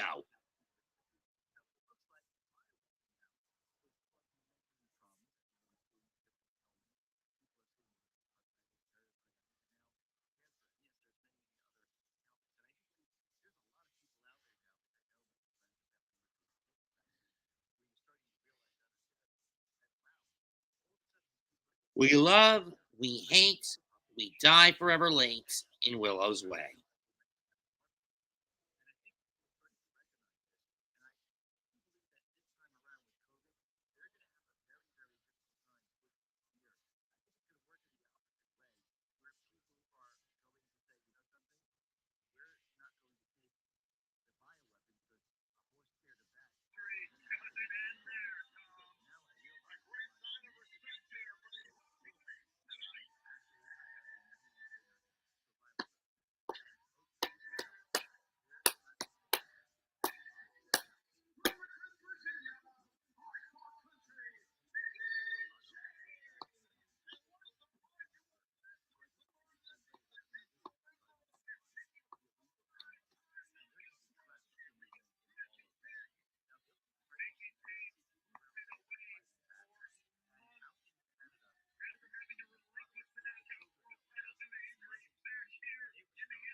Quick question, Marcos. You got the PS5 port of MK1, right?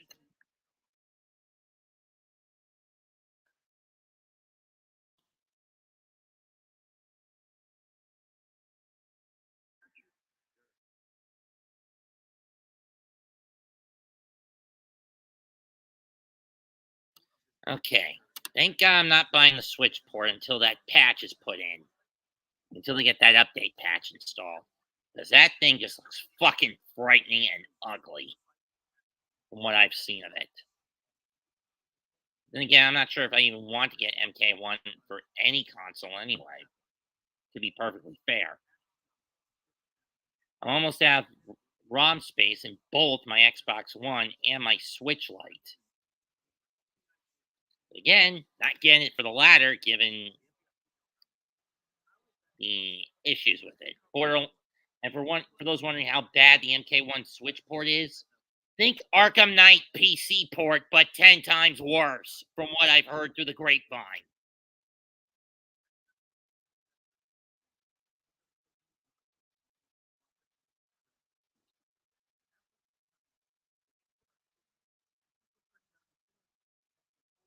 And I don't think anyone can disagree with me saying that.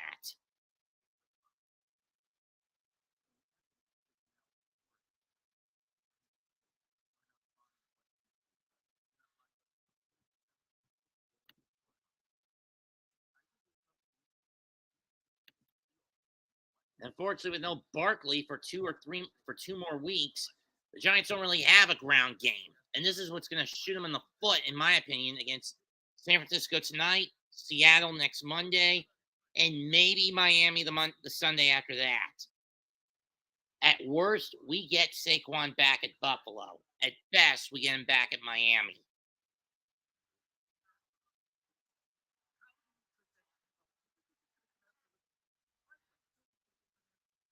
It's safe to say that the old injury bug is back with ready to feast on the Giants.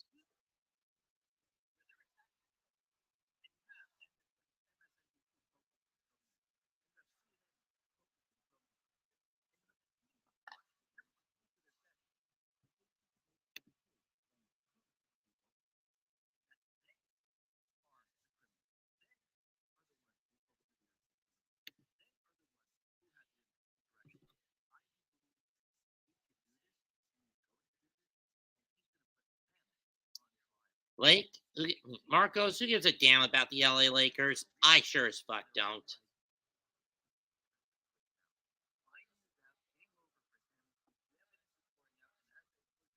Especially when both are making the same mistake of letting the star player mold the team in their image. That never works. I swear, if I was coach, you know what I do to those spoiled brats? I put them all in the fucking Cobra clutch.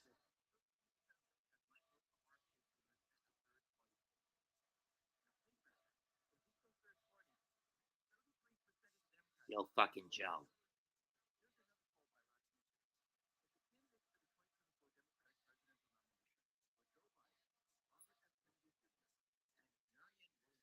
For those wondering what ball games I'm set up to get on Sunday for the Fox double and CBS single, 1 o'clock game, New Orleans Green Bay. Fox 1 o'clocker, New Orleans Green Bay. Fox 4 o'clocker, Dallas Arizona. CBS 4 o'clocker, Carolina Seattle.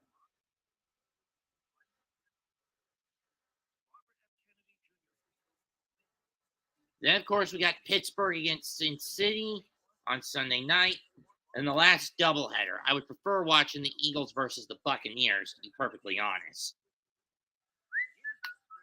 Let's see how Baker Mayfield does against that new and improved Eagles offense, which is a far cry from the Eagle defense he faced in 2020, when that was an Eagle team in desperate need of a rebuild.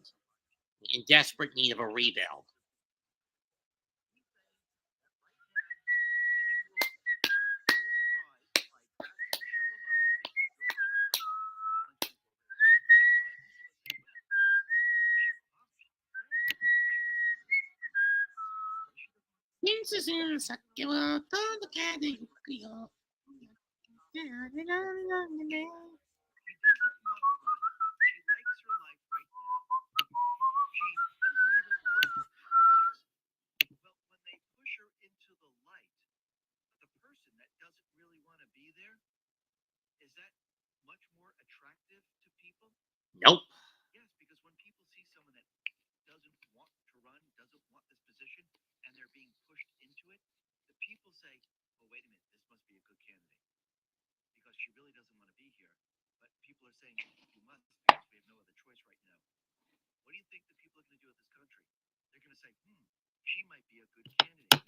Now, think of the optics here. Does Trump want the Obamas front and center? Yes, he does. Because this way, on the campaign trail, whatever they did to him, to them. Trump's going to do this? I know, Blake. I know, Marcos. I know. I was keeping track of that for the first and prior to this game getting kicked off. Top 8.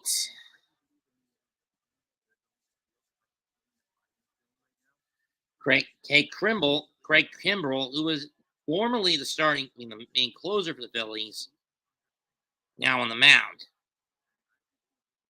Well, it's 2 out. Brett Beatty at the plate. Lindor and McNeil at second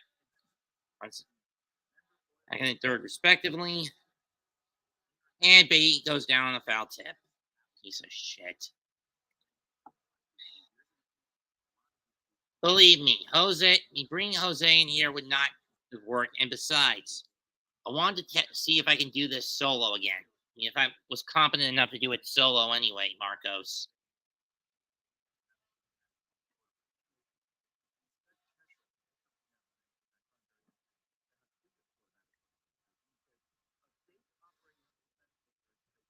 Besides, he's probably playing a video game right now. Let me check.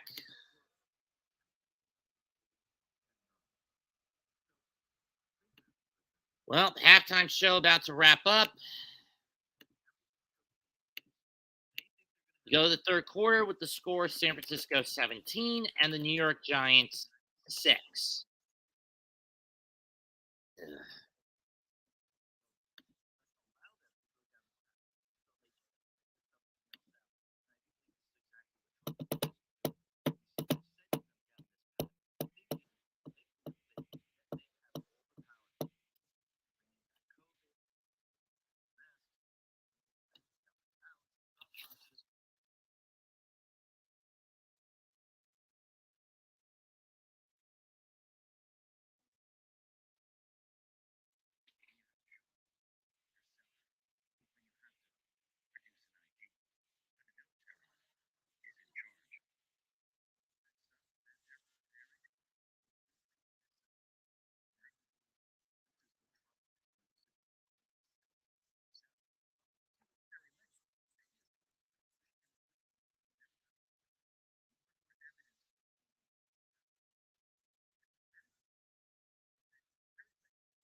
Yeah, and I'm probably getting the former of those two games given my television setup.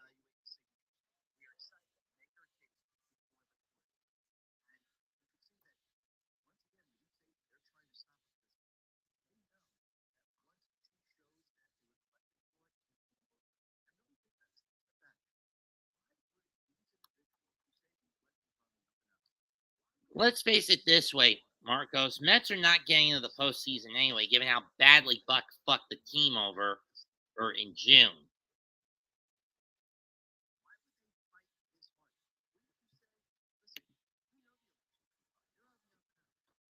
We're back at Levi's Stadium. Third quarter about to start. 49ers going to punt it, kick it away. Prime stories. In the first half this year, the Giants have been outscored 63-6. No, that is not a fucking joke. Christian McCaffrey, 12 games with a TD, including the playoffs. That ties the longest streak in the history of the team. Brock Purdy only sacked once. Daniel Jones sacked twice.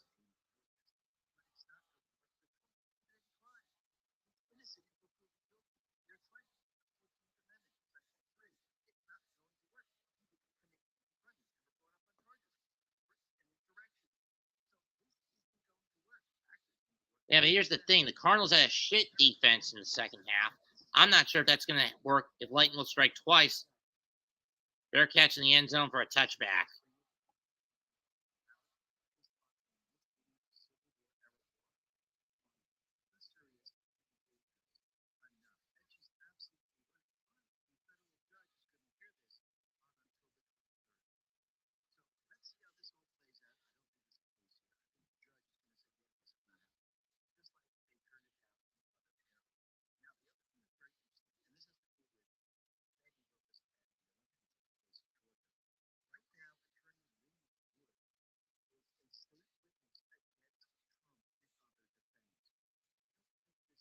Hand off to Brightwell, and he's only going to get 2 on that run.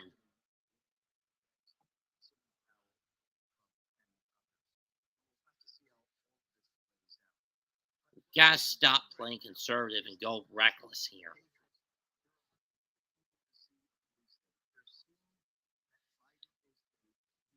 First team since the 08 Rams have less than 100 yards in the first half in each of their first 3 games. That's depressing for a team that got to the postseason last year. Made it to the divisional round last year. Give it to Brightwell. He's got a hole down the lane. He'll pick up a first down on a screen pass that got him about 12, maybe 13.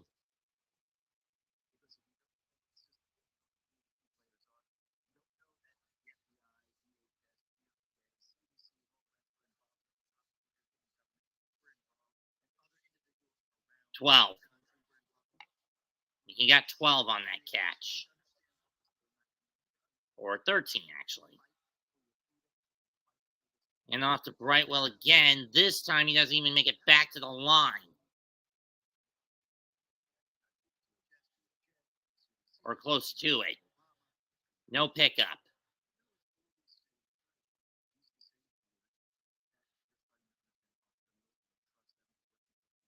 Or loss of 1. Back to the 38-yard line. Or 39. Brightwell will sit off. Shotgun from the 39.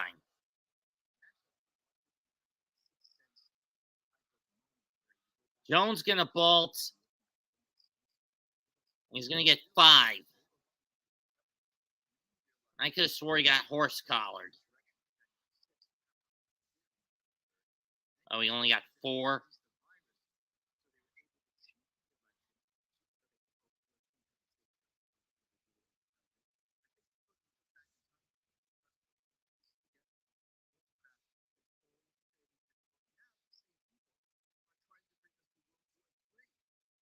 Third and 7 from the 43.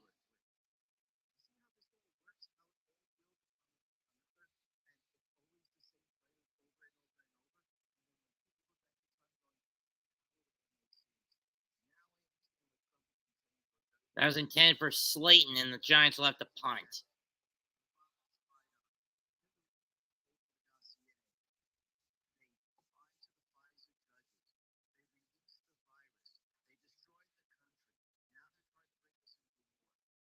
I mean, not as low-cal worthy tonight as they were against Dallas, but still pretty bad.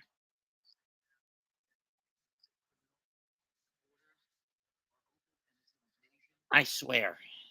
Next draft, I mean, if we're forced to draft tank, probably illegal blocks on the kicking team, on the return team.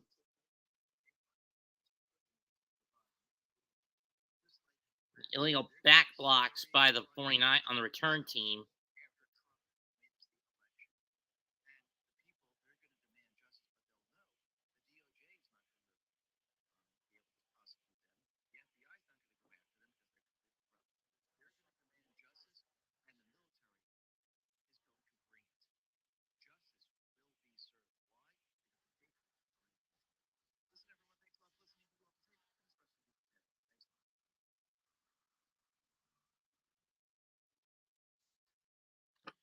Swilling busted for a hold. This will push the 49ers back to their own 8 to start.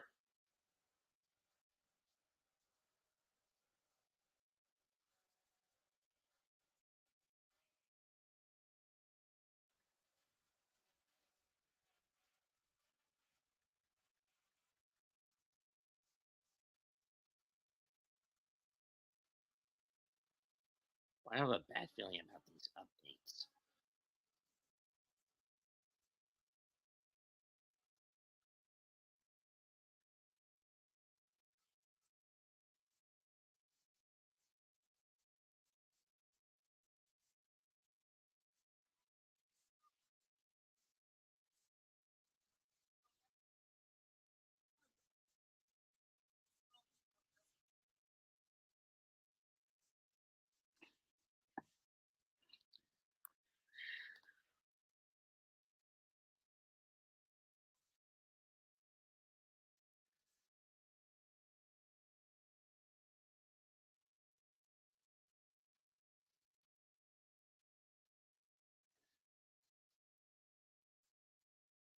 Nimmo gets a double, so that puts the tying run at first, on second in scoring position for the Mets, at least.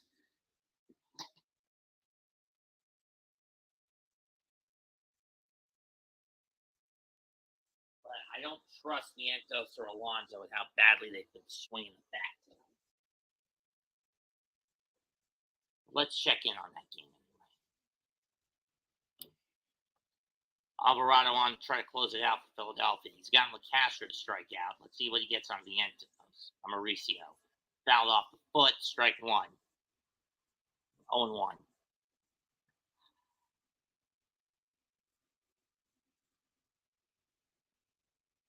Alonso waits on deck. He's 0 for 3 tonight with a walk.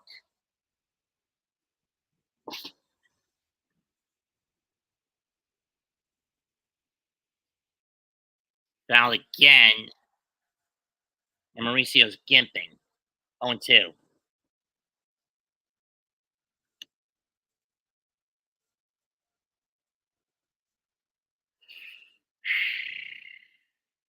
Who's bring back Ore? Oh.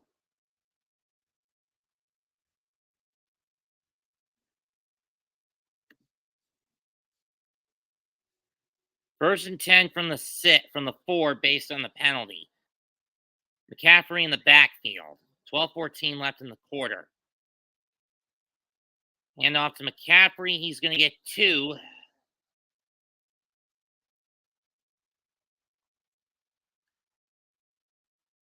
McCaffrey tonight, first half, 48 of 61 rushing yards come after the contact, including his touchdown. And 37 yards after a catch. And yes, that does include the penalty. 29 plus scrimmage yards were expected. Those were your next-gen stats. Second, 7. Purdy fumbled it, but the 49ers land on it.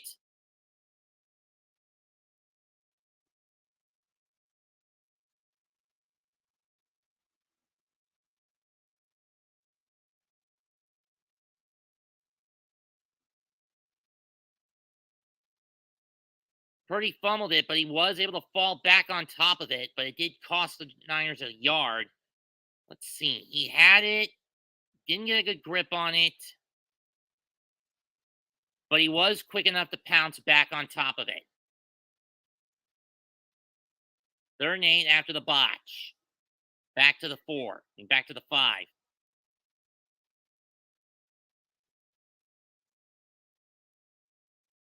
Yards short of the first down marker, so the Niners will have to get rid of it. Darnay Holmes with the stop on Jennings. Pick up a 7.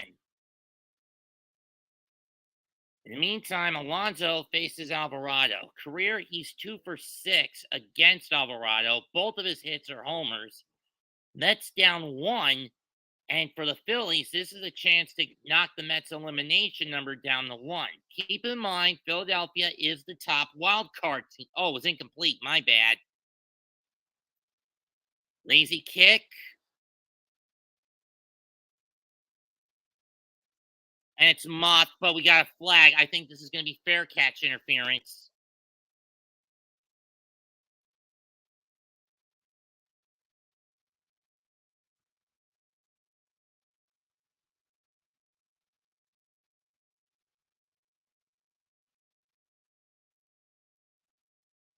Let's see what the call is. Fair catch interference. It's fair catch interference.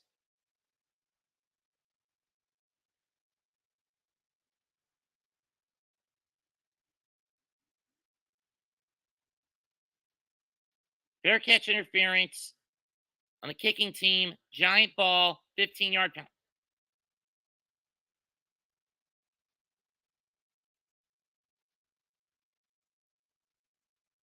Okay, so the Giants dodge a muff bullet.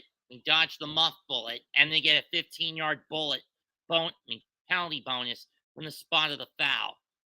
Alonso fouls one of the backstop, 1-1.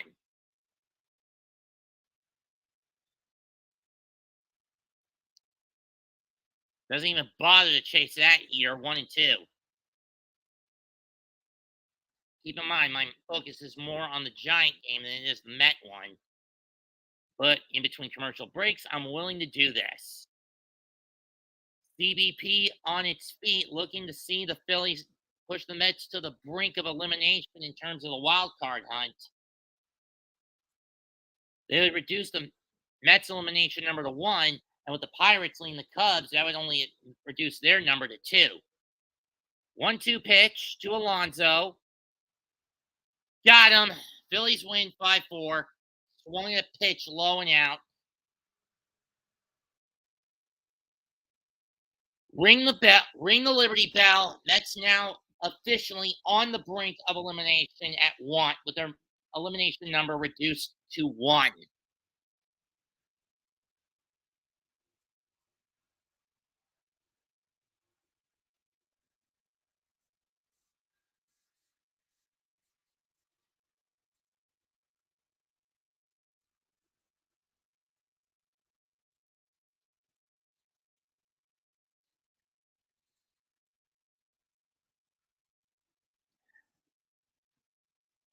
Tough break for the Mets.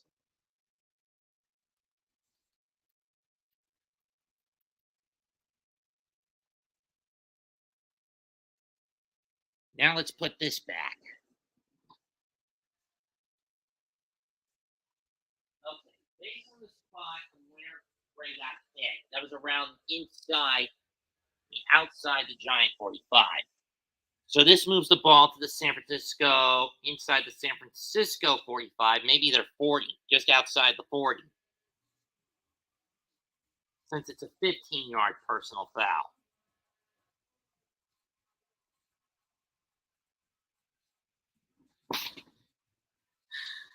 Well, maybe that's the spark the Giants need with about 10 minutes left in the third. They'll set up shop with their best field position of the night at the 49er. There's Jerry Rice.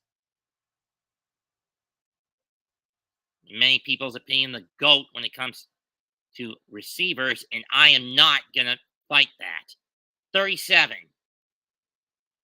Ball in the San Francisco 37, 10:46 to go in the quarter. Jones out of the gun, single back set. Caught by Campbell. He'll get 7 out of it. 6, maybe 7 out of that.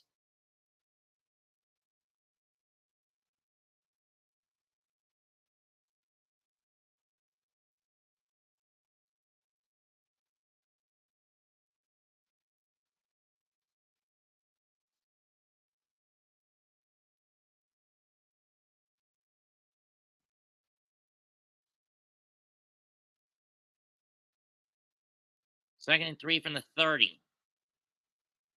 Fake. Gonna loft it. And there's a pass interference call. That pass was intended for Waller. Senor is going to get hit, and that's going to, with the flag, and that's going to move the Giants into the Niner red zone for the first time tonight. Lenoir, excuse me.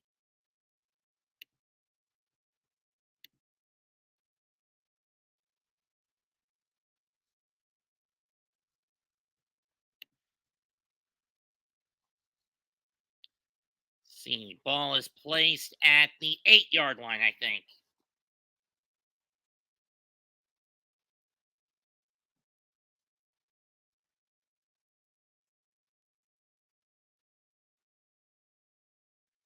Right, Brea's gonna plow. Touchdown, Giants!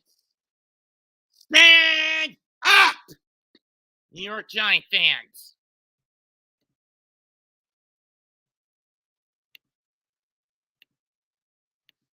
Eight-yard run by Matt Breida up the gut. Let's go.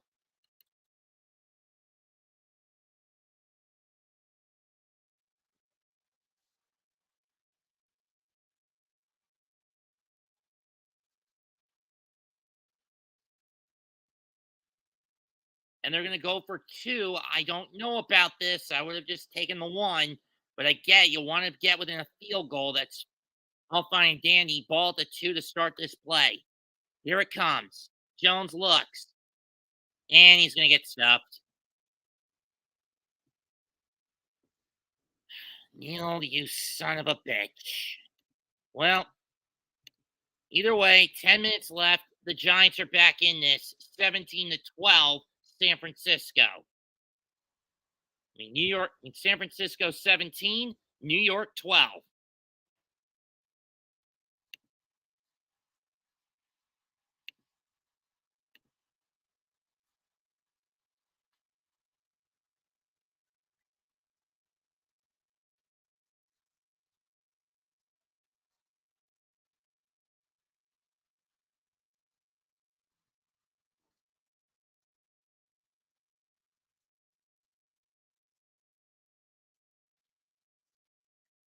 And besides, Blake, Marcos. I'm doing a Japanese wrestling prediction show with Jose tomorrow night anyway.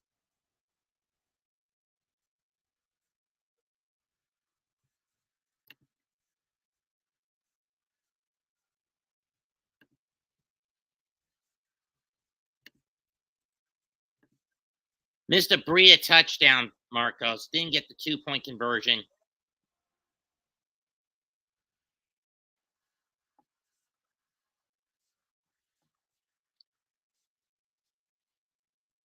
So it takes the Giants just a little over a minute. Key 22-yard penalty against Lenoir, and the Giants just bulldoze.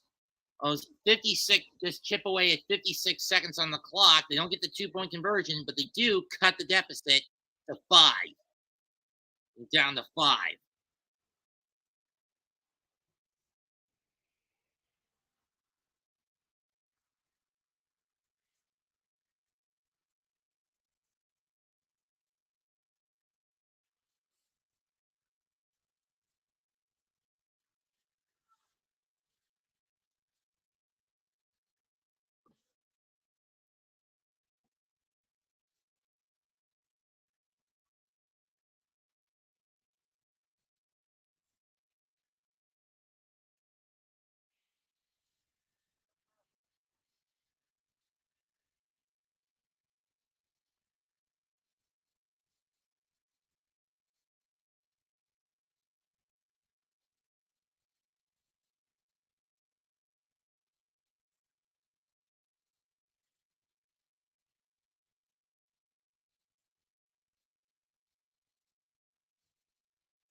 Kicks away, he'll go for the touchback.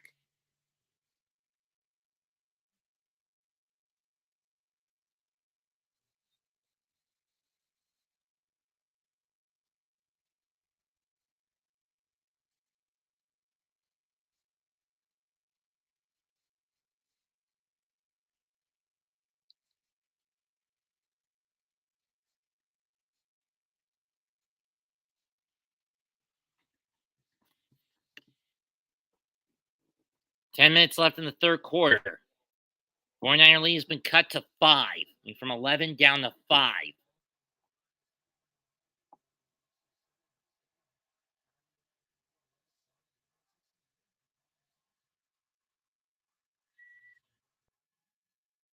They get the handoff. Purdy looks, fires. That's caught by Samuel. He's over the 50, gets free again. And he's going to get 45 out of that one. And he's going to get a pickup of 40 on that one.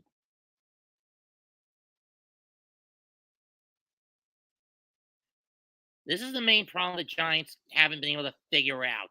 Stopping the 49ers and with yards after the catch.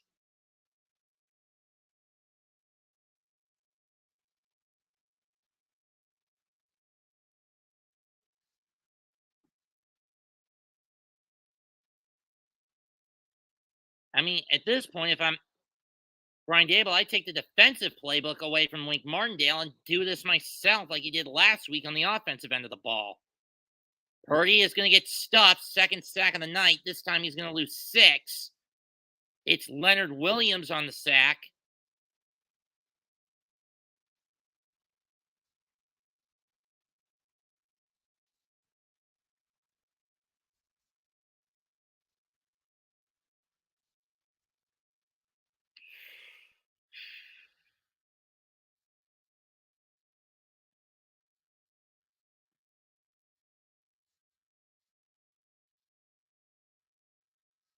Second and 16, McCaffrey in the backfield, ball at the Giant 42.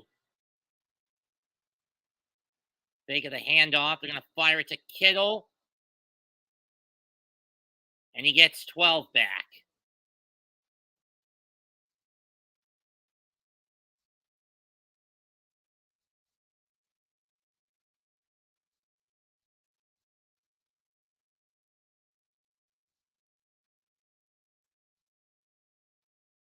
It's only the second catch tonight by Kittle for one reason or another. McKinney on the stop and didn't let him get too far ahead of him.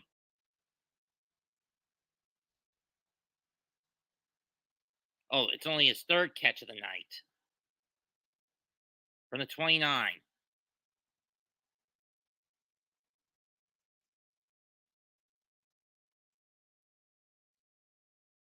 No.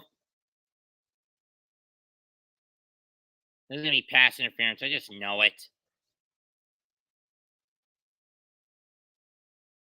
This is against Holmes. You fucking idiot. Darnay Holmes, you fucking idiot!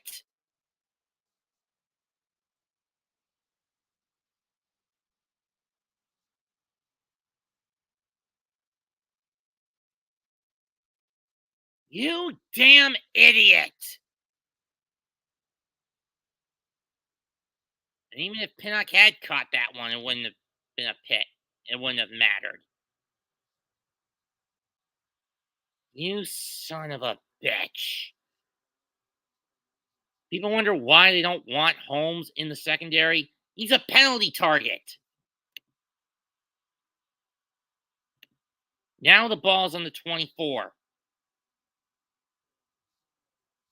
Kittle on the slot. They're going to pitch to McCaffrey. And he's going to get 4, maybe 5.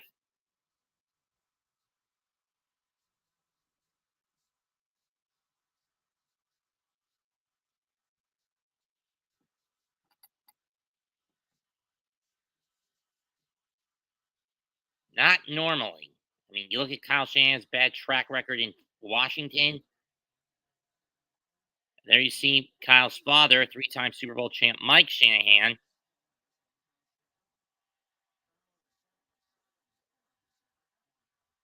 Second and 6.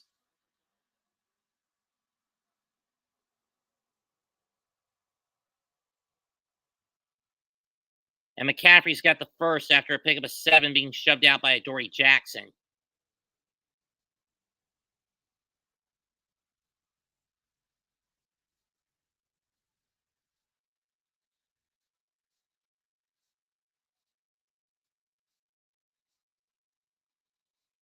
Maybe 8.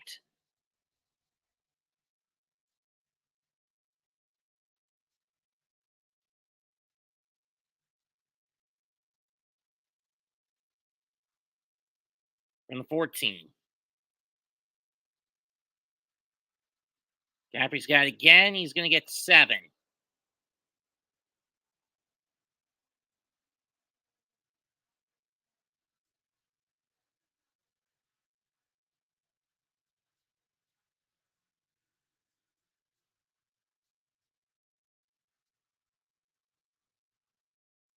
Oh, he got 6, so he's down at the 8.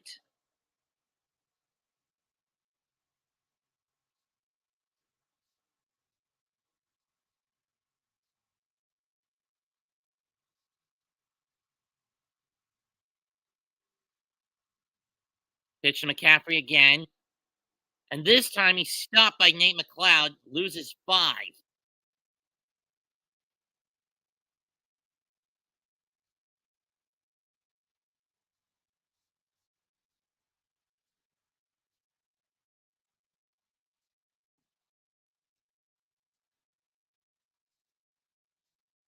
Or Dallas McFadden, Mike McFadden, excuse me.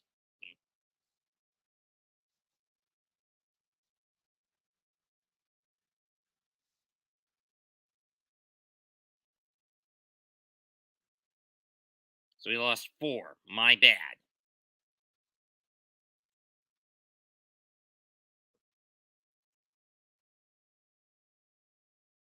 But can't even do anything.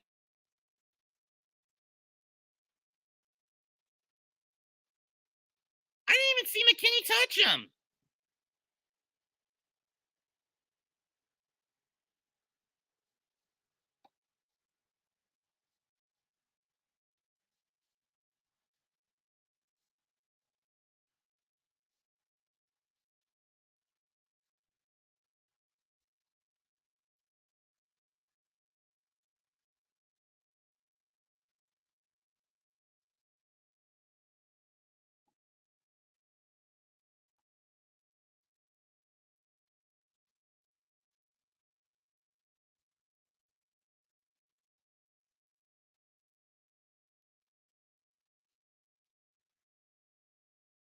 But I do see why that flag would come out. Thibodeau made a massive mistake there.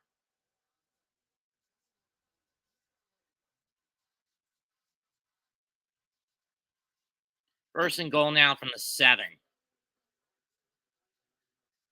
Giant penalties are biting them in the ass here. Pitch, McCaffrey, and he's going to get 3, maybe 4.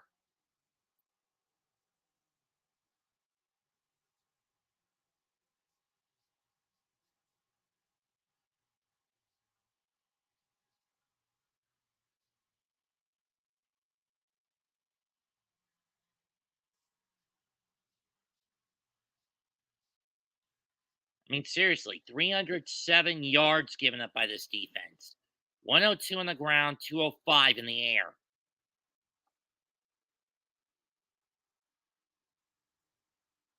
Think of the handoff. Purdy's going to lob it. Incomplete. Third and goal from the 3. Pinnock was all over him. Jason Pinnock was all over him.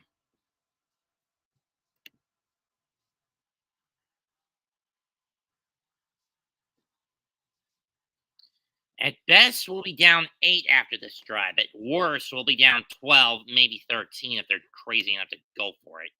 Go for 2.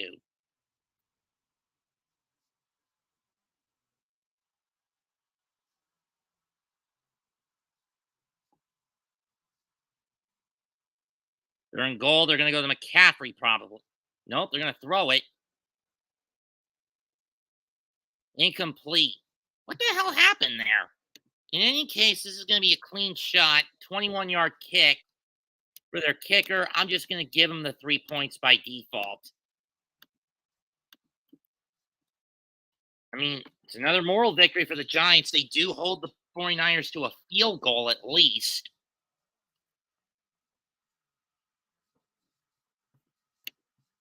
Oh, so Kittle lost his footing. Jimenez had nothing to do with it. 21-yard attempt, and it's a straight shot. And this is a straight down the middle shot. Snap, kick. Hooked it a little right, but it still went through. But that said, it's still just a one-score game. 4:13 left in the quarter. It's now San Francisco 20, the New York Giants 12.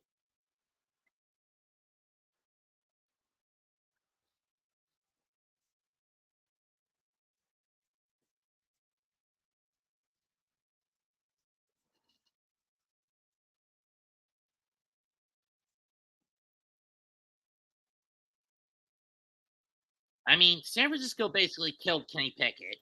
And while Jared Goff was able to pick them apart, if only somewhat, he didn't get Los Angeles back into the game all that much. Jones has been trying to keep this ragged defense in the game, but how far can he go on short and mid-range passing? He's got to go for the long bombs.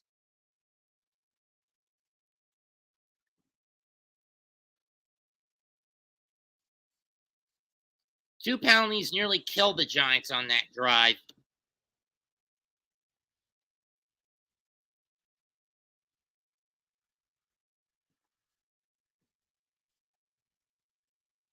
At least we get a 10-day rest to figure out where the fuck we're going wrong if we lose to San Francisco tonight.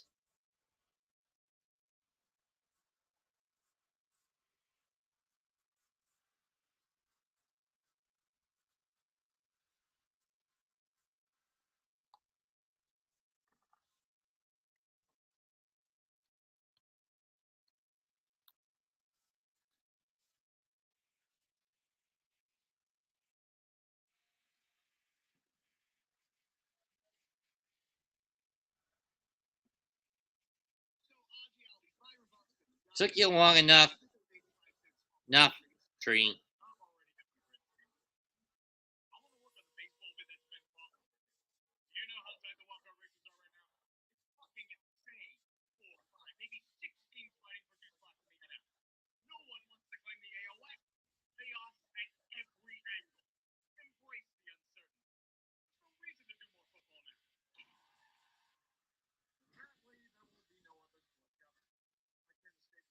And of course, it's involving the goddamn Steelers. Did you see how awful it was for them last week? Any hope for them in the preseason was destroyed in about 5 minutes. San Francisco came in and smashed them to pieces. Everything was horrible. Nothing is fine. Matt Canada is still here.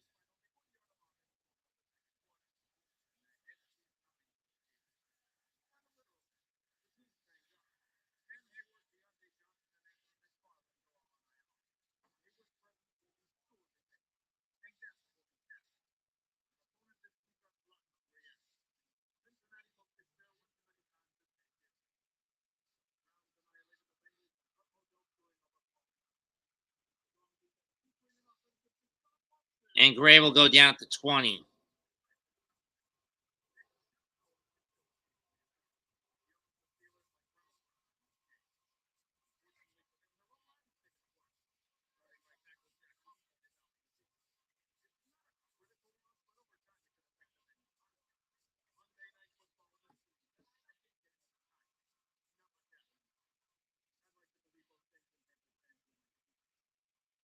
No. First and 10 from the 19. Jones, fakes, Robinson. They'll get barely past the line and pick up of scrimmage, and they'll get 2.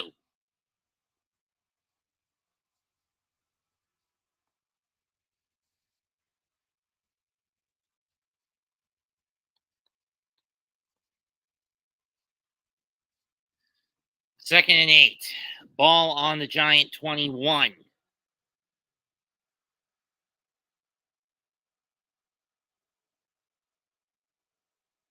Or 20, excuse me. Fuck this shit with how they fucking sober in terms of the field positioning. And it looks like a Giant jumped the gun. Who's the guilt? Who's the dumbass? Who's the dipshit? That's Daniel Bellinger.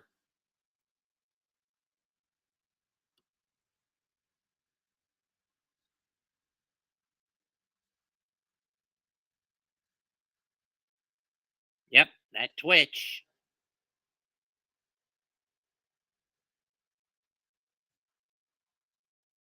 Ball pushed back to the 16 of the Giants.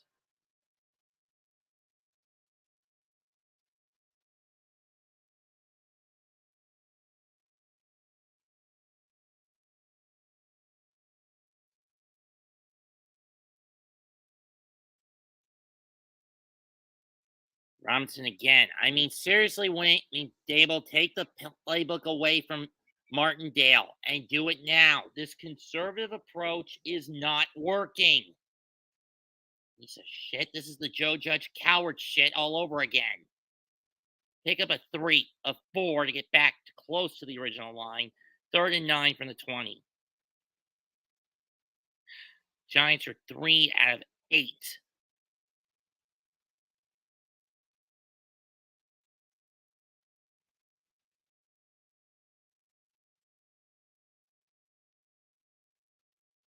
Gets rid of it. Incomplete. Flag on the play. Let's hope this is roughing the passer. I'm guessing it's going to be a hold.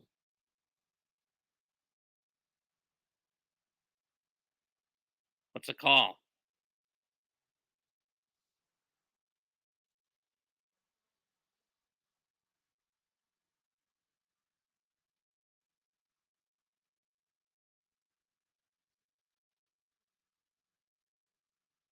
So they'll replay the penalty. Replay the down.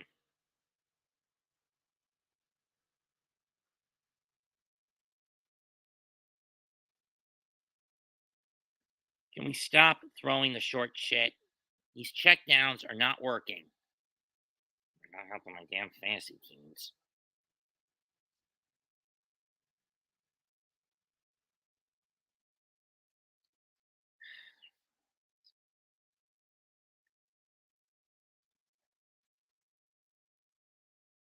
Gonna fire it downfield.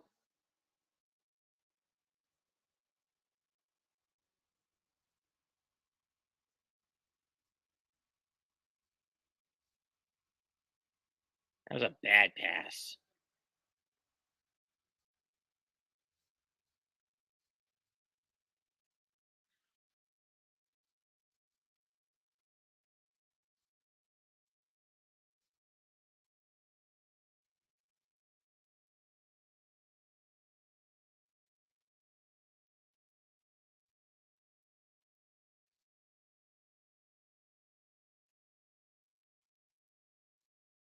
Fair catch made at the 31.5 for San Francisco. 2:13 left in the third.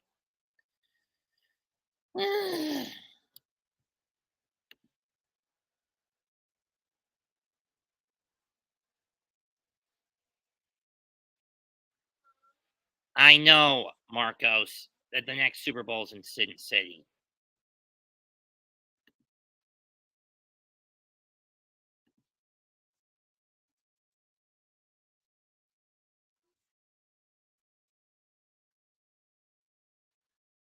One thing's for certain. Whenever the draft happens, whether this new BS pandemic that's coming down the pipe occurs or everyone ignores it, because they knew that the last one was crap, is up for debate. Up for debate if we even get the draft or season next year. Because we're basically living in a fucking police state as it is.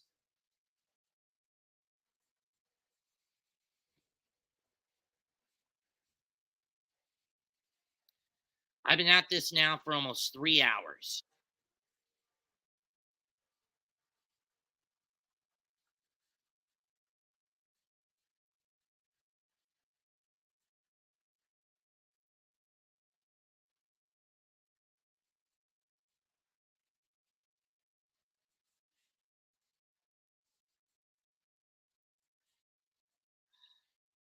Marcos, when I say police state, I mean the government has got eyes and ears everywhere and will basically abuse anyone who speaks out against it.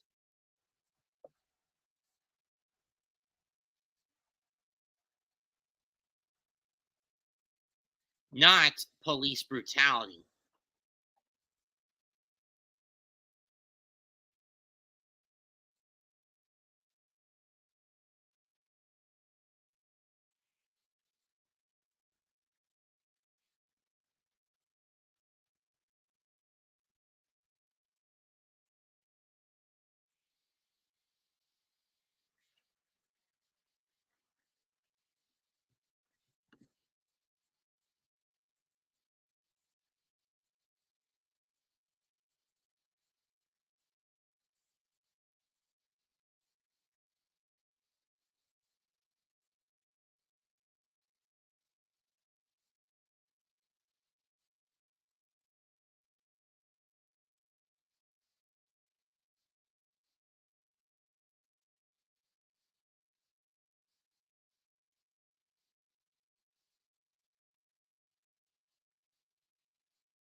Excuse me.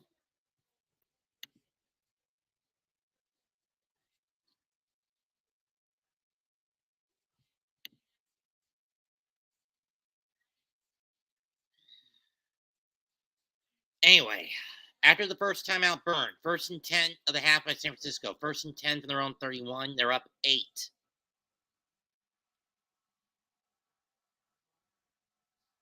McCaffrey fake. Purdy fires.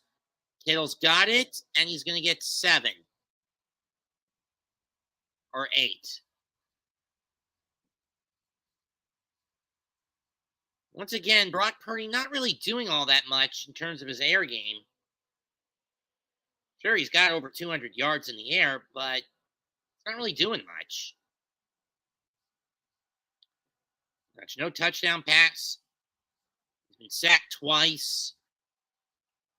He's been sacked twice. He fumbled the ball once, so he was able to get it back. Pitch to Mitchell, and he's going to get 10.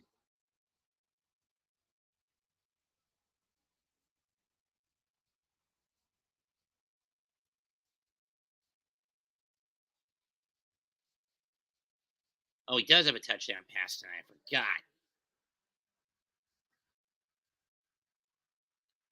forgot. Ronnie Bell. I forgot about that. And we've got an injury. Let's see who's down. There not be another fucking Giant.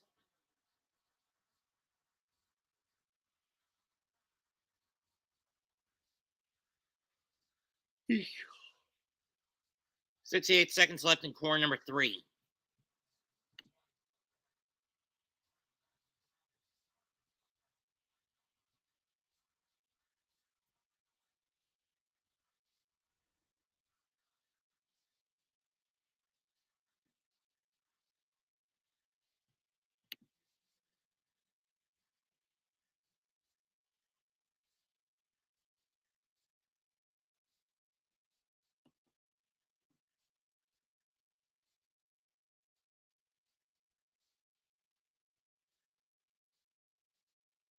And Garoppolo got shipped out to Vegas.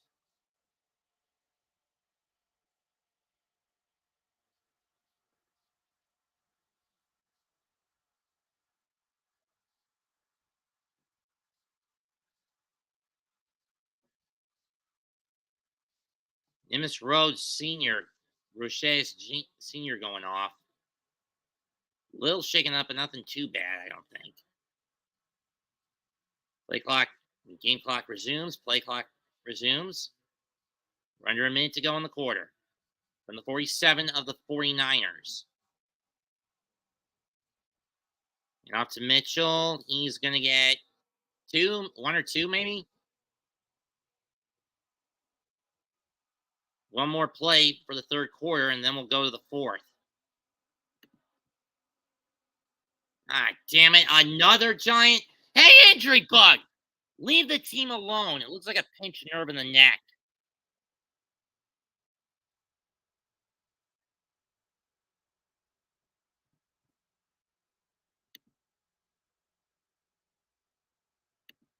Seriously. Is the injury bug wanting to do this because he's famished because he couldn't get to the Giants last year, and now he's making up for lost time like he did with the Mets? I wish the injury bug would stay as far away from these teams as possible.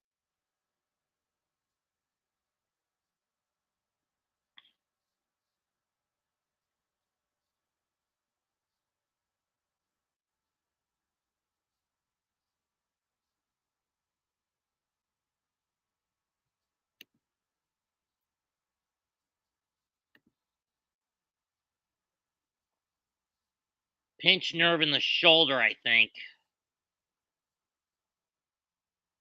Either that or it's separated. I don't know. Or dislocated. I don't fucking know. 2nd and 9 from the 48. There's John Mara, the president and CEO of the team.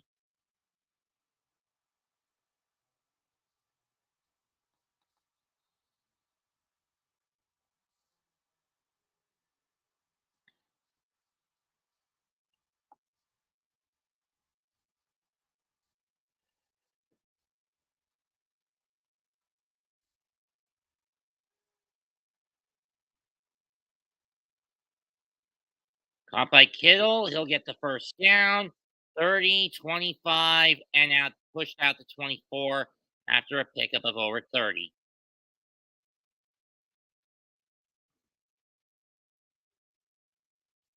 Third quarter's over. 20-12, San Francisco.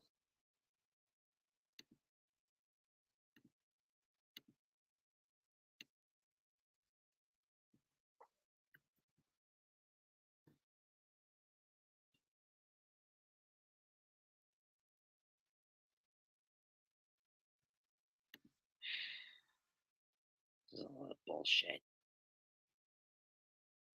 Why can't this fucking bug leave this team alone for one game for consecutive seasons?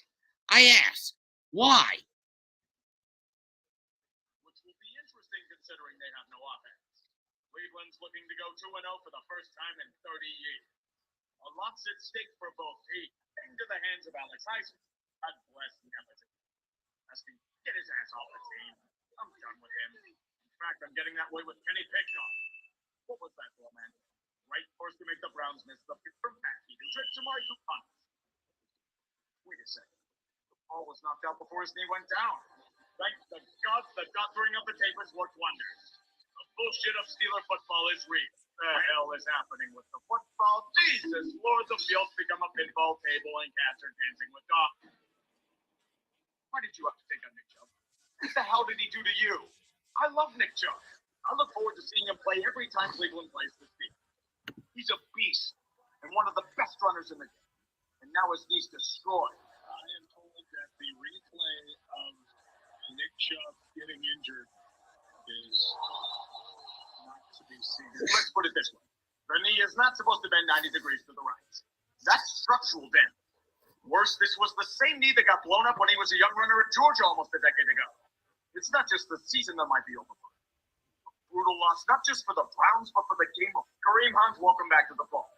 Cleveland gets a touchdown with Jerome Ford, but it feels more devastating than anything.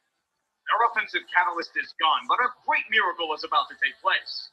Pittsburgh did something on offense. An incredible sight. They did jack shit afterwards because they fulfilled their quota for the drive. Pickett can't throw accurately, but the boss can kick, so 3 more points on the board.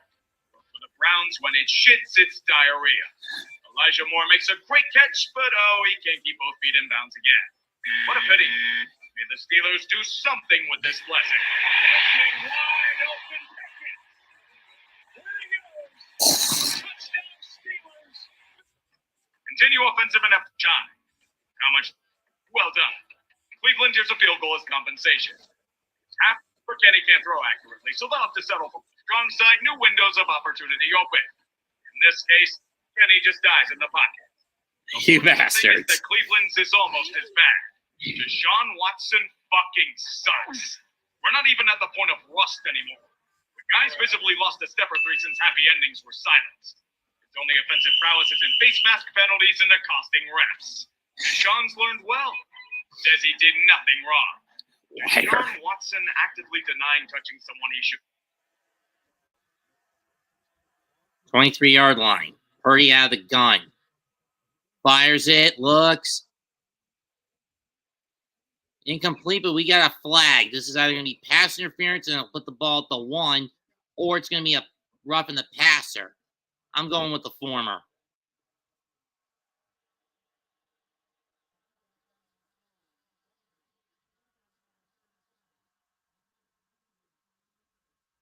Okay, never mind. It was a hold. Either way, the penalty was going against the Giants. Let's see.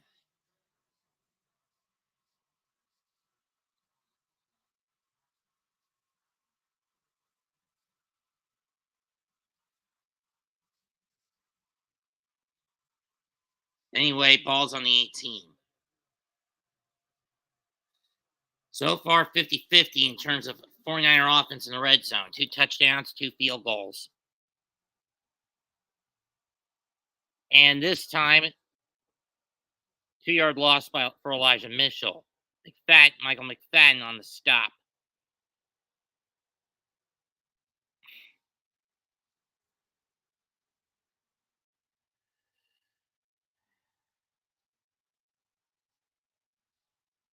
Kittle with 5 catches for 75 yards, but he hasn't gotten into the red zone yet, in the end zone yet. And yes, Kittle is on one of my.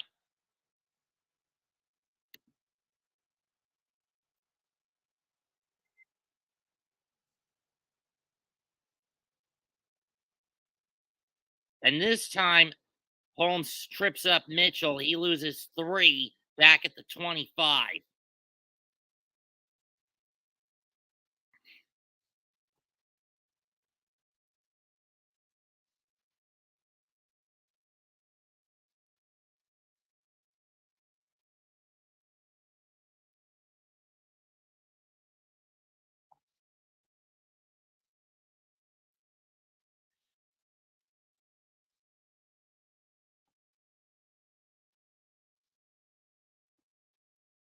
Third and 17. Caught by Kittle, but he's only going to get 9 of those yards back.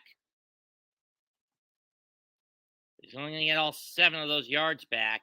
So this will be a 36-yard field goal attempt.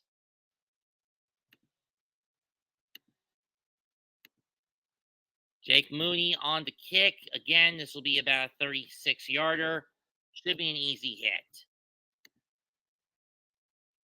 He's 8 for 8, 2 for 2 tonight.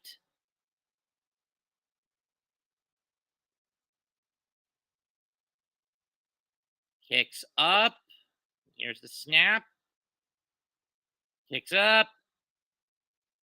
Bullseye.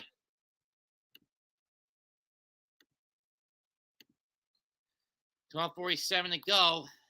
23-12, San Francisco.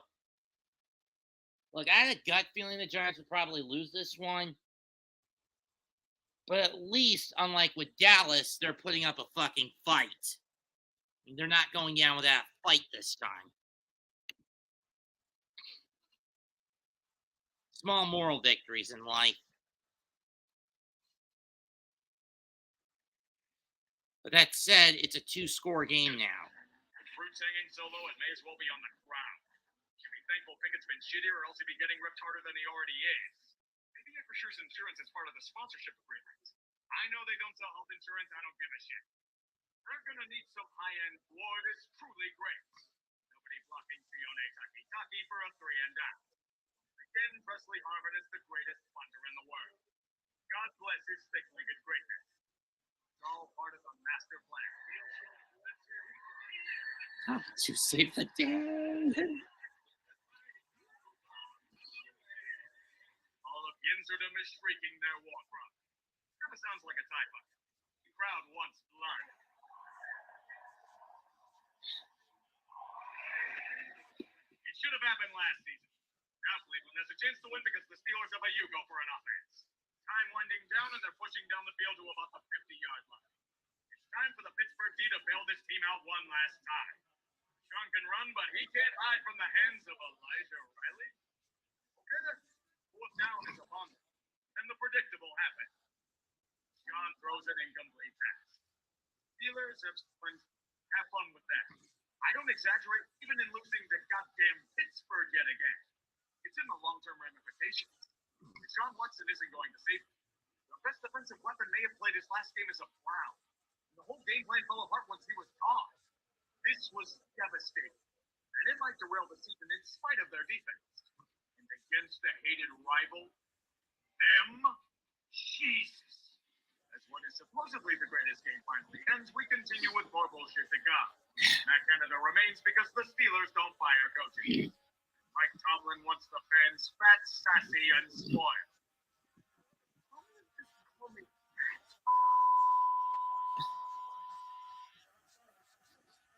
Sheesh. Mike Tomlin. I'm going to say this about Pittsburgh Steelers head coach Mike Tomlin. What an asshole!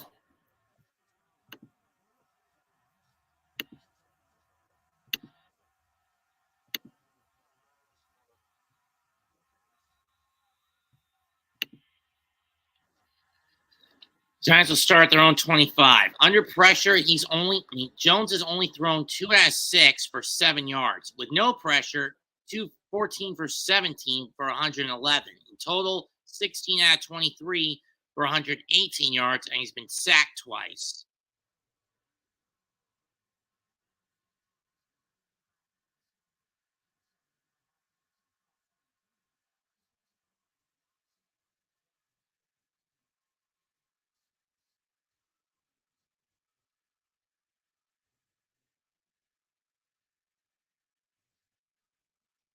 Jones gets free.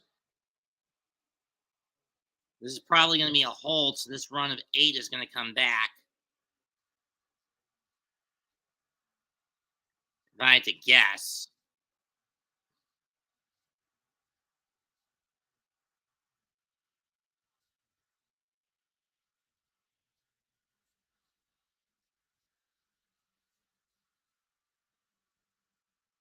Okay, even worse.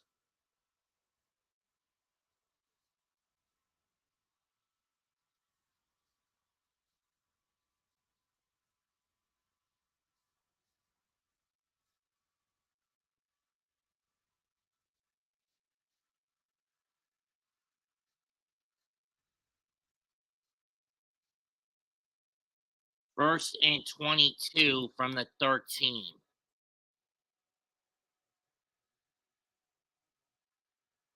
Waller gets 9.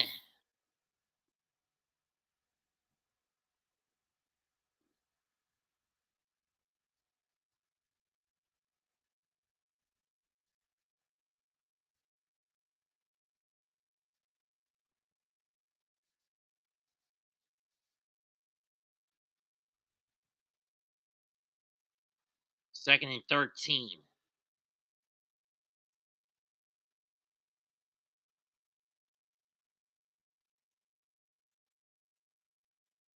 Finds Brightwell, and he finds Campbell, but he only gets 2.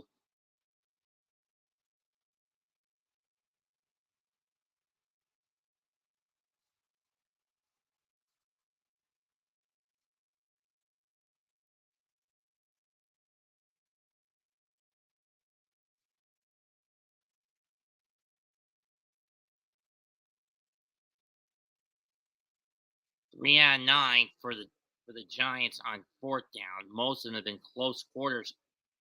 They've sucked on the long distance. Hyatt in the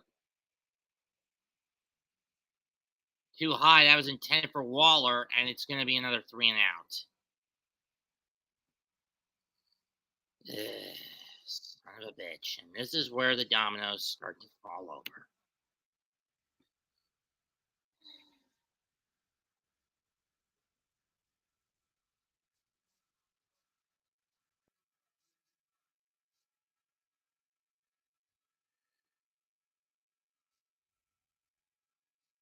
The only other good player for the Giants tonight has been Gillian, who's been punting it deep enough, getting around 50 to 60-yard punts.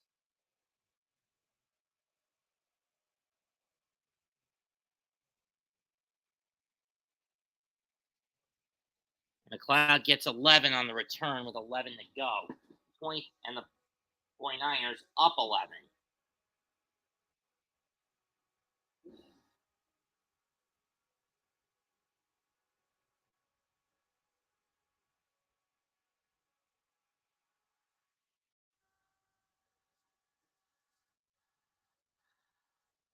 Giants, this game sucked.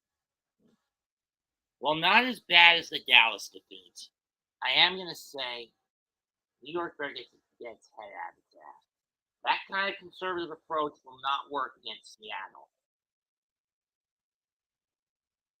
The conservative approach will not work against Seattle next Monday.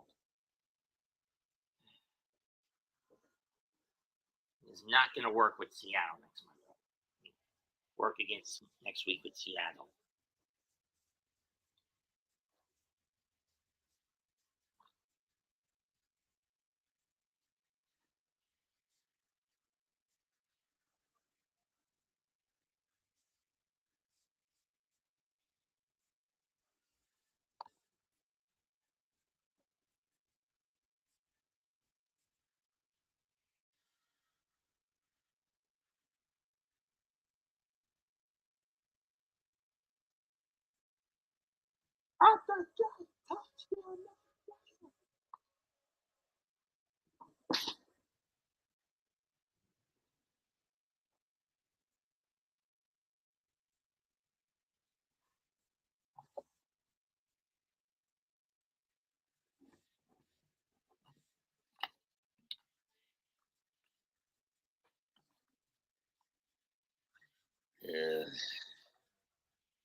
Rookie quarterbacks this year, 1 out of 5. New coaches, 1 out of 9. It's been a talking point for the first 2.5 to 3 weeks this year. Patriots' first 0-2 start since 2001, which was their first Super Bowl season, believe it or not.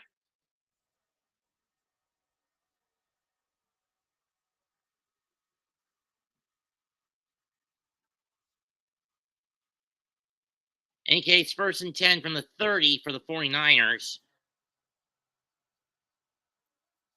Mitchell in the backfield, not McCaffrey.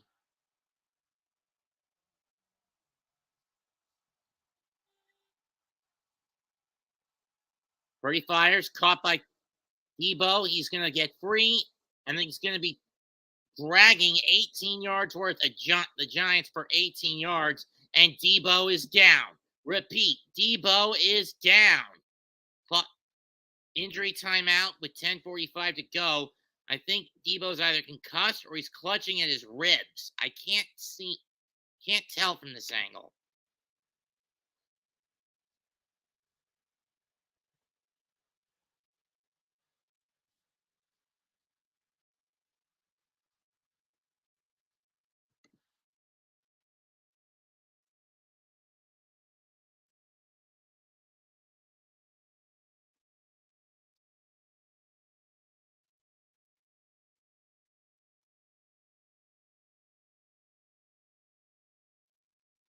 We'll take an injury timeout. 10:45 to go. 23-12 San Francisco.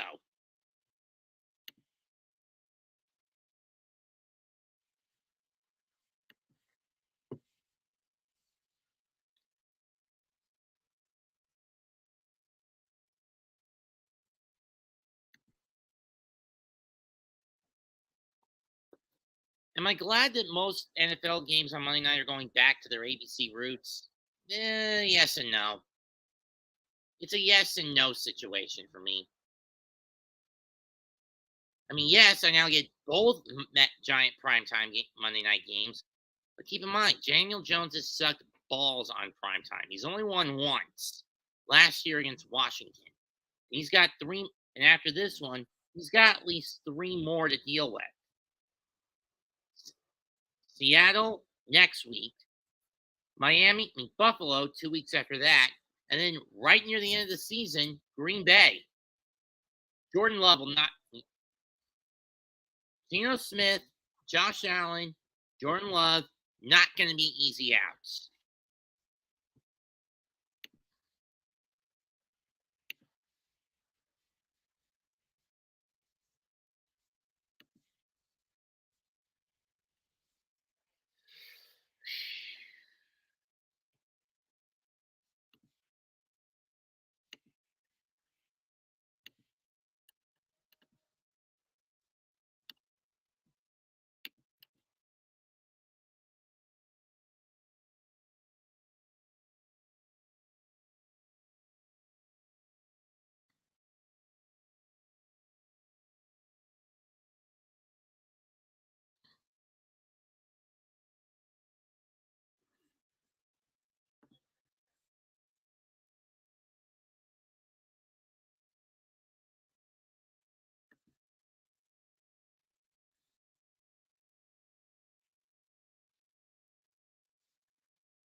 Seems like a rib injury.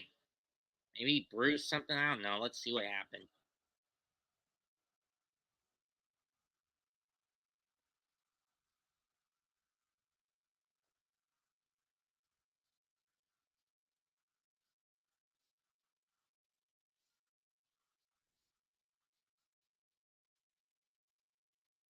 First and 10 from the 48. From the 49. So it was a 19-yard catch.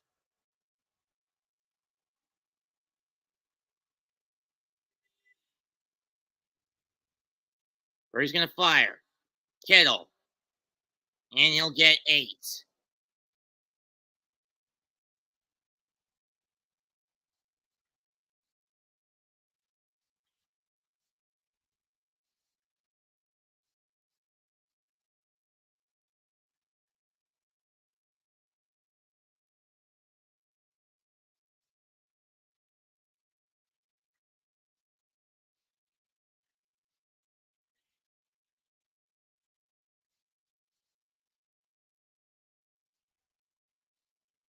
Still with 90 yards tonight.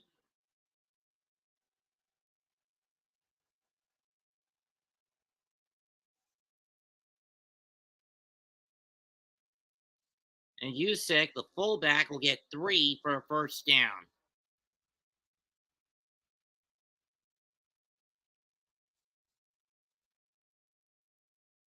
Juice on the loose.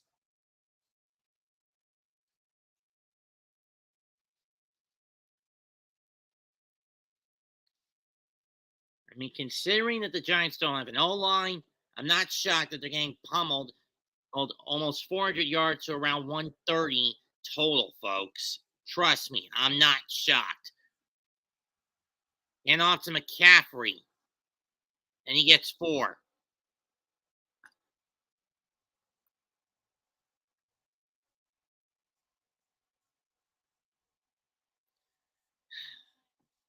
The second we face Seattle next Monday, the better. The sooner we're out of here, the sooner we're out of San Francisco, the better, folks. I'm just going to leave it at that. Kyle Juszczyk is 11th year career, 58 rushes, 208 yards, 3.6 a carry, 5 touchdowns. Debo back in after getting the wind knocked out of him a couple of plays ago. And off to McCaffrey. He's going to get another 4 or 3.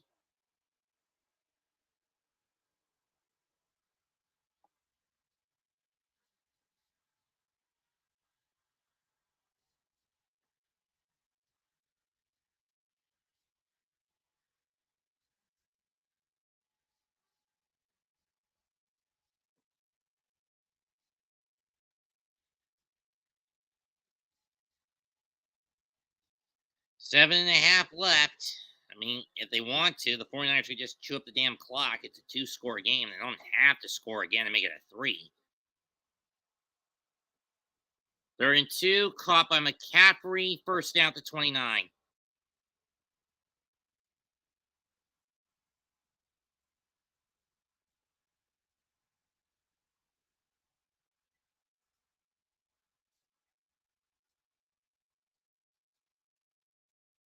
Hold it, hold it.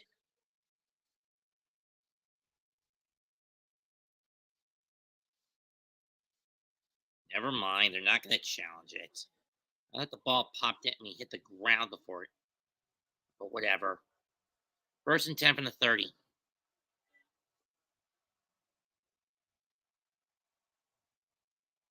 McCaffrey gets 2 or 3.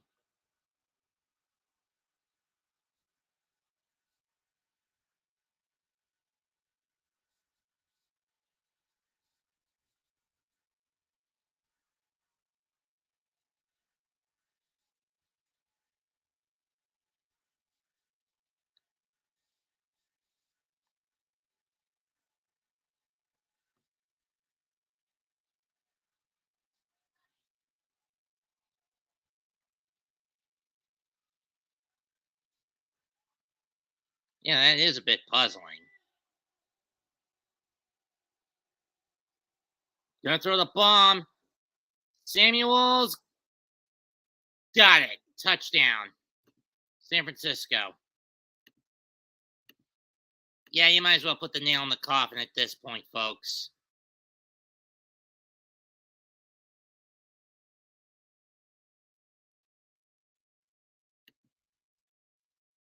Rock flashing that big ass cock.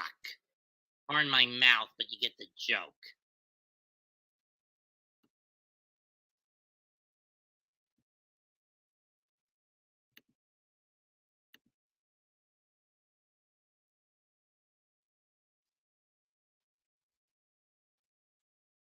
Six good. 5:58 left. It's now a 3-score game. San Francisco 30, New York Giants 12. Piss off, Rainey.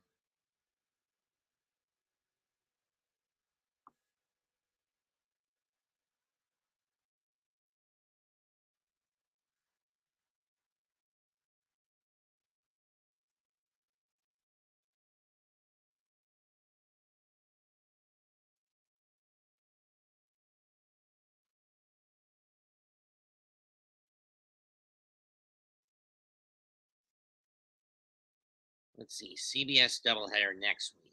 Let's see. I'll probably get either Baltimore against Cleveland or Pittsburgh, Houston. I'm obviously locked in for Minnesota, Carolina next week.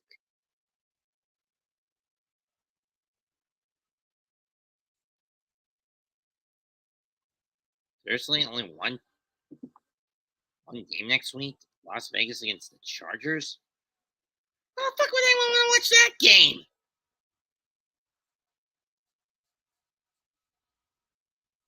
Why the fuck would anyone want to watch that game? Honestly.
Next week, Lambeau Field, the rivalry, the classic rivalry, Lions-Packers.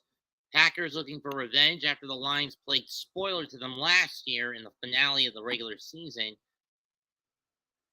Lions, on the other hand, looking to win 2 straight for the first time in years at Lambeau.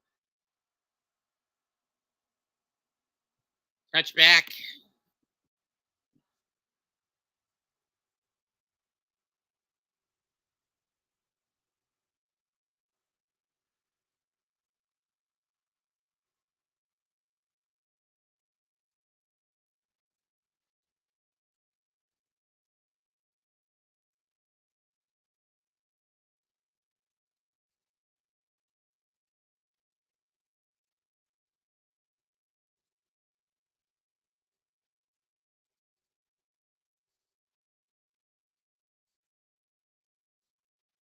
Incomplete pass. I don't know who that was intended to, as I wasn't paying attention. Intended for. I wasn't paying attention. Once again, defense trying to force Jones to beat him with his arm, and again, he cannot do it. 2nd and 10.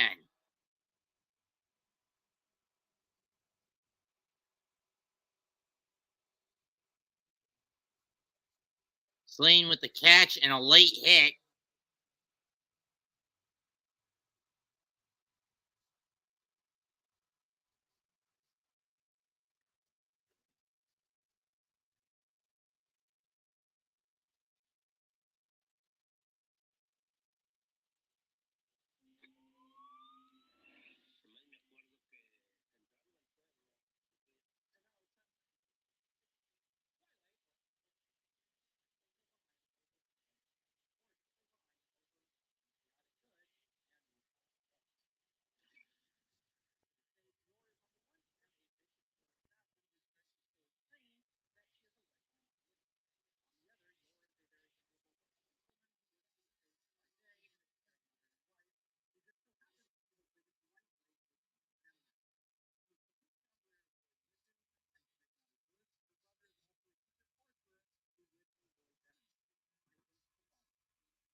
So 1st and 10 following a 15-yard penalty moves the Giants to their own 43-yard line.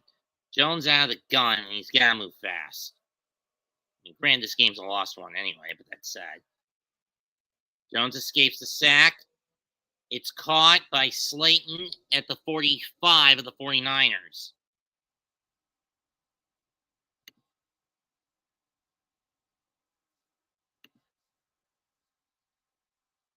And an injury now to San Francisco. Maybe a hamstring pull. I don't know.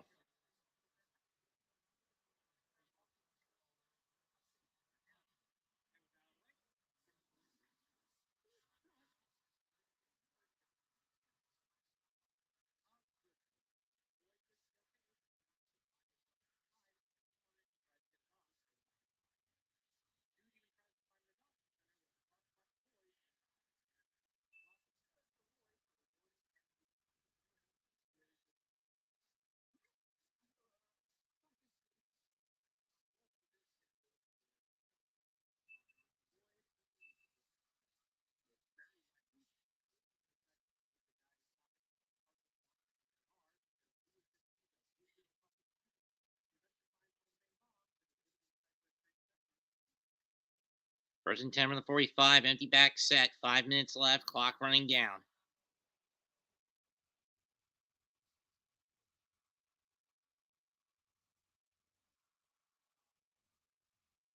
Caught by Breida. He'll get free and he'll get 3 as he slipped.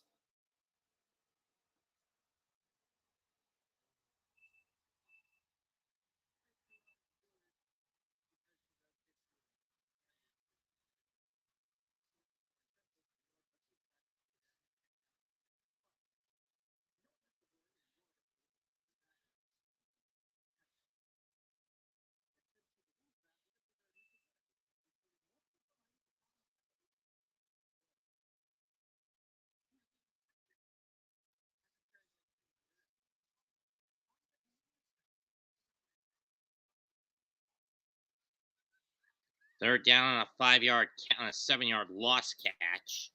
Seriously, what the fuck were you thinking with that one, Jonesy? 3rd and 17 after a loss of 9 pushes the Giants back to their own 48. The sooner we get Barkley and Thomas back, the better. Tipped up and picked. Ufunga gets it down to the 49 with 3:39 to go. At this point, San Francisco can either just score again or just run out the damn clock and force the Giants to burn their timeouts. At this point, I don't give a rat's ass.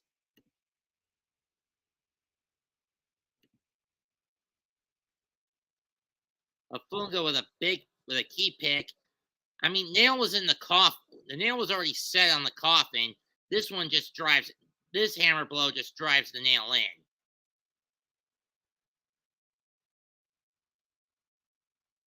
That was intended for Waller. It ricocheted up.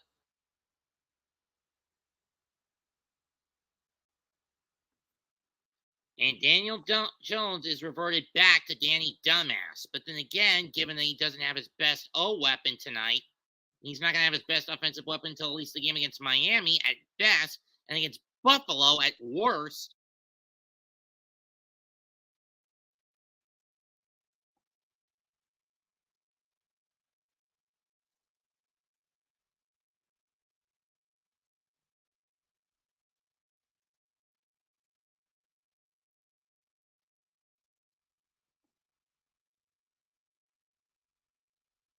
I mean, blame the injury bug all you want.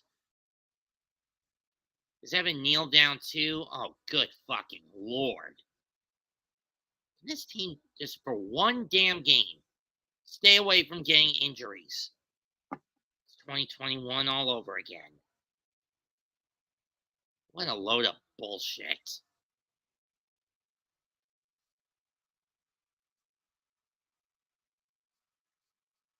Pitch. Mitchell gets 3.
They're in 5 from the 47 of the Giants.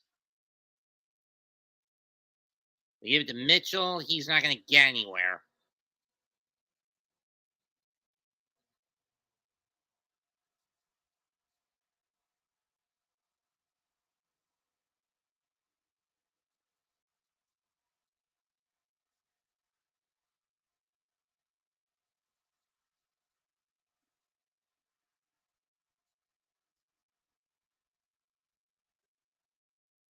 The Giants will burn their final timeout with 3:24 left in the game.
First and 10 from the 5. Jones hands off to Brightwell. He only gets 2. Oh, they brought in Tyrod Taylor. Jones is done for tonight. To be fair, not surprised given how badly this game went with how overly cowardly and conservatively Wink Martindale played this game and not had this offensive scheme set up. Look, I get no Barkley means you can't be reckless. That's fine. But as a trade-off, that doesn't mean you can't be overly conservative. Taylor gets tripped up at the 10, third down.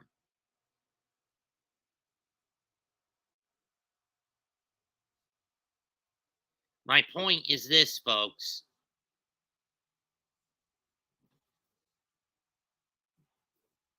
Wink Martindale has become an idiot, regressing back to a Joe Judge setup. Coward tactics. Constant checkdowns and short distance passing.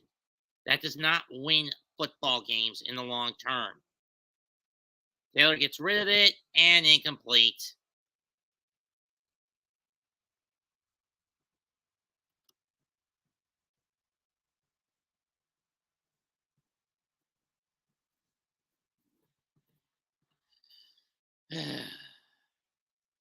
.431 to 150 in terms of total yards, 25 to 10 in terms of first downs, 37-9 to 20-38 in favor of, and all that in favor of San Francisco.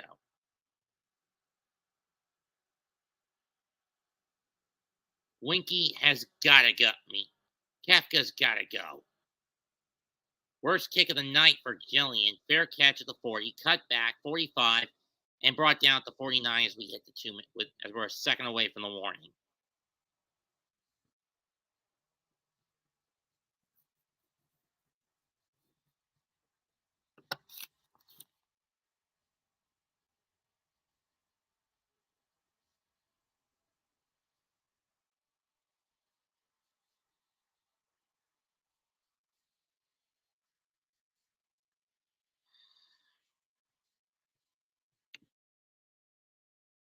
Giants, I can't express my anger enough. Saquon, Thomas, you two better get back ASAP.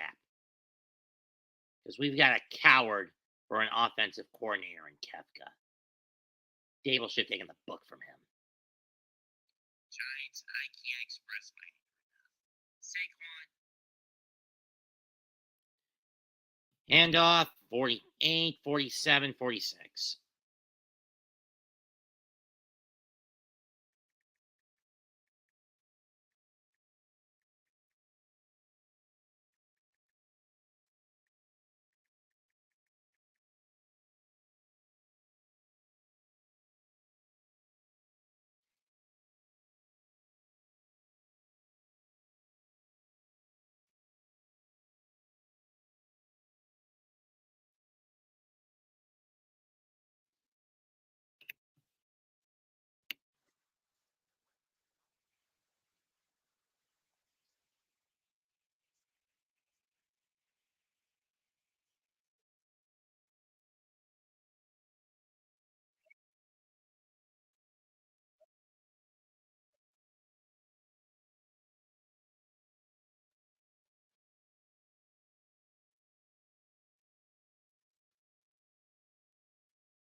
Second and 6 from the 45.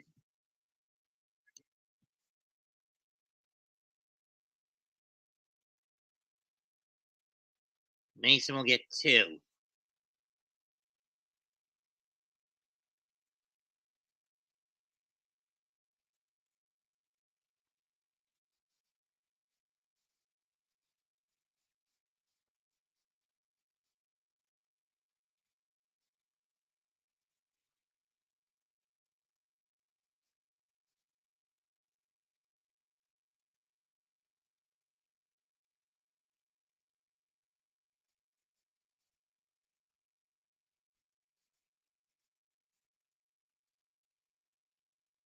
Turn 4, Purdy out of the gun, single back set, handoff again, and he's going to get the first down. Put the nail in the coffin.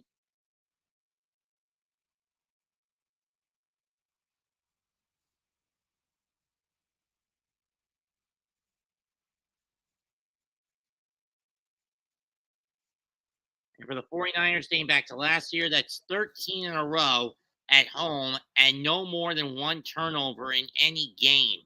Longest streak in NFL history. Final score, San Francisco 30, New York Giants 12.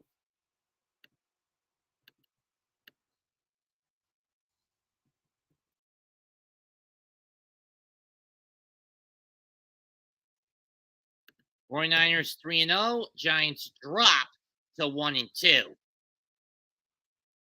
I think of the nightmare I have to do in about a few days, in about 11 days when they have to play Seattle.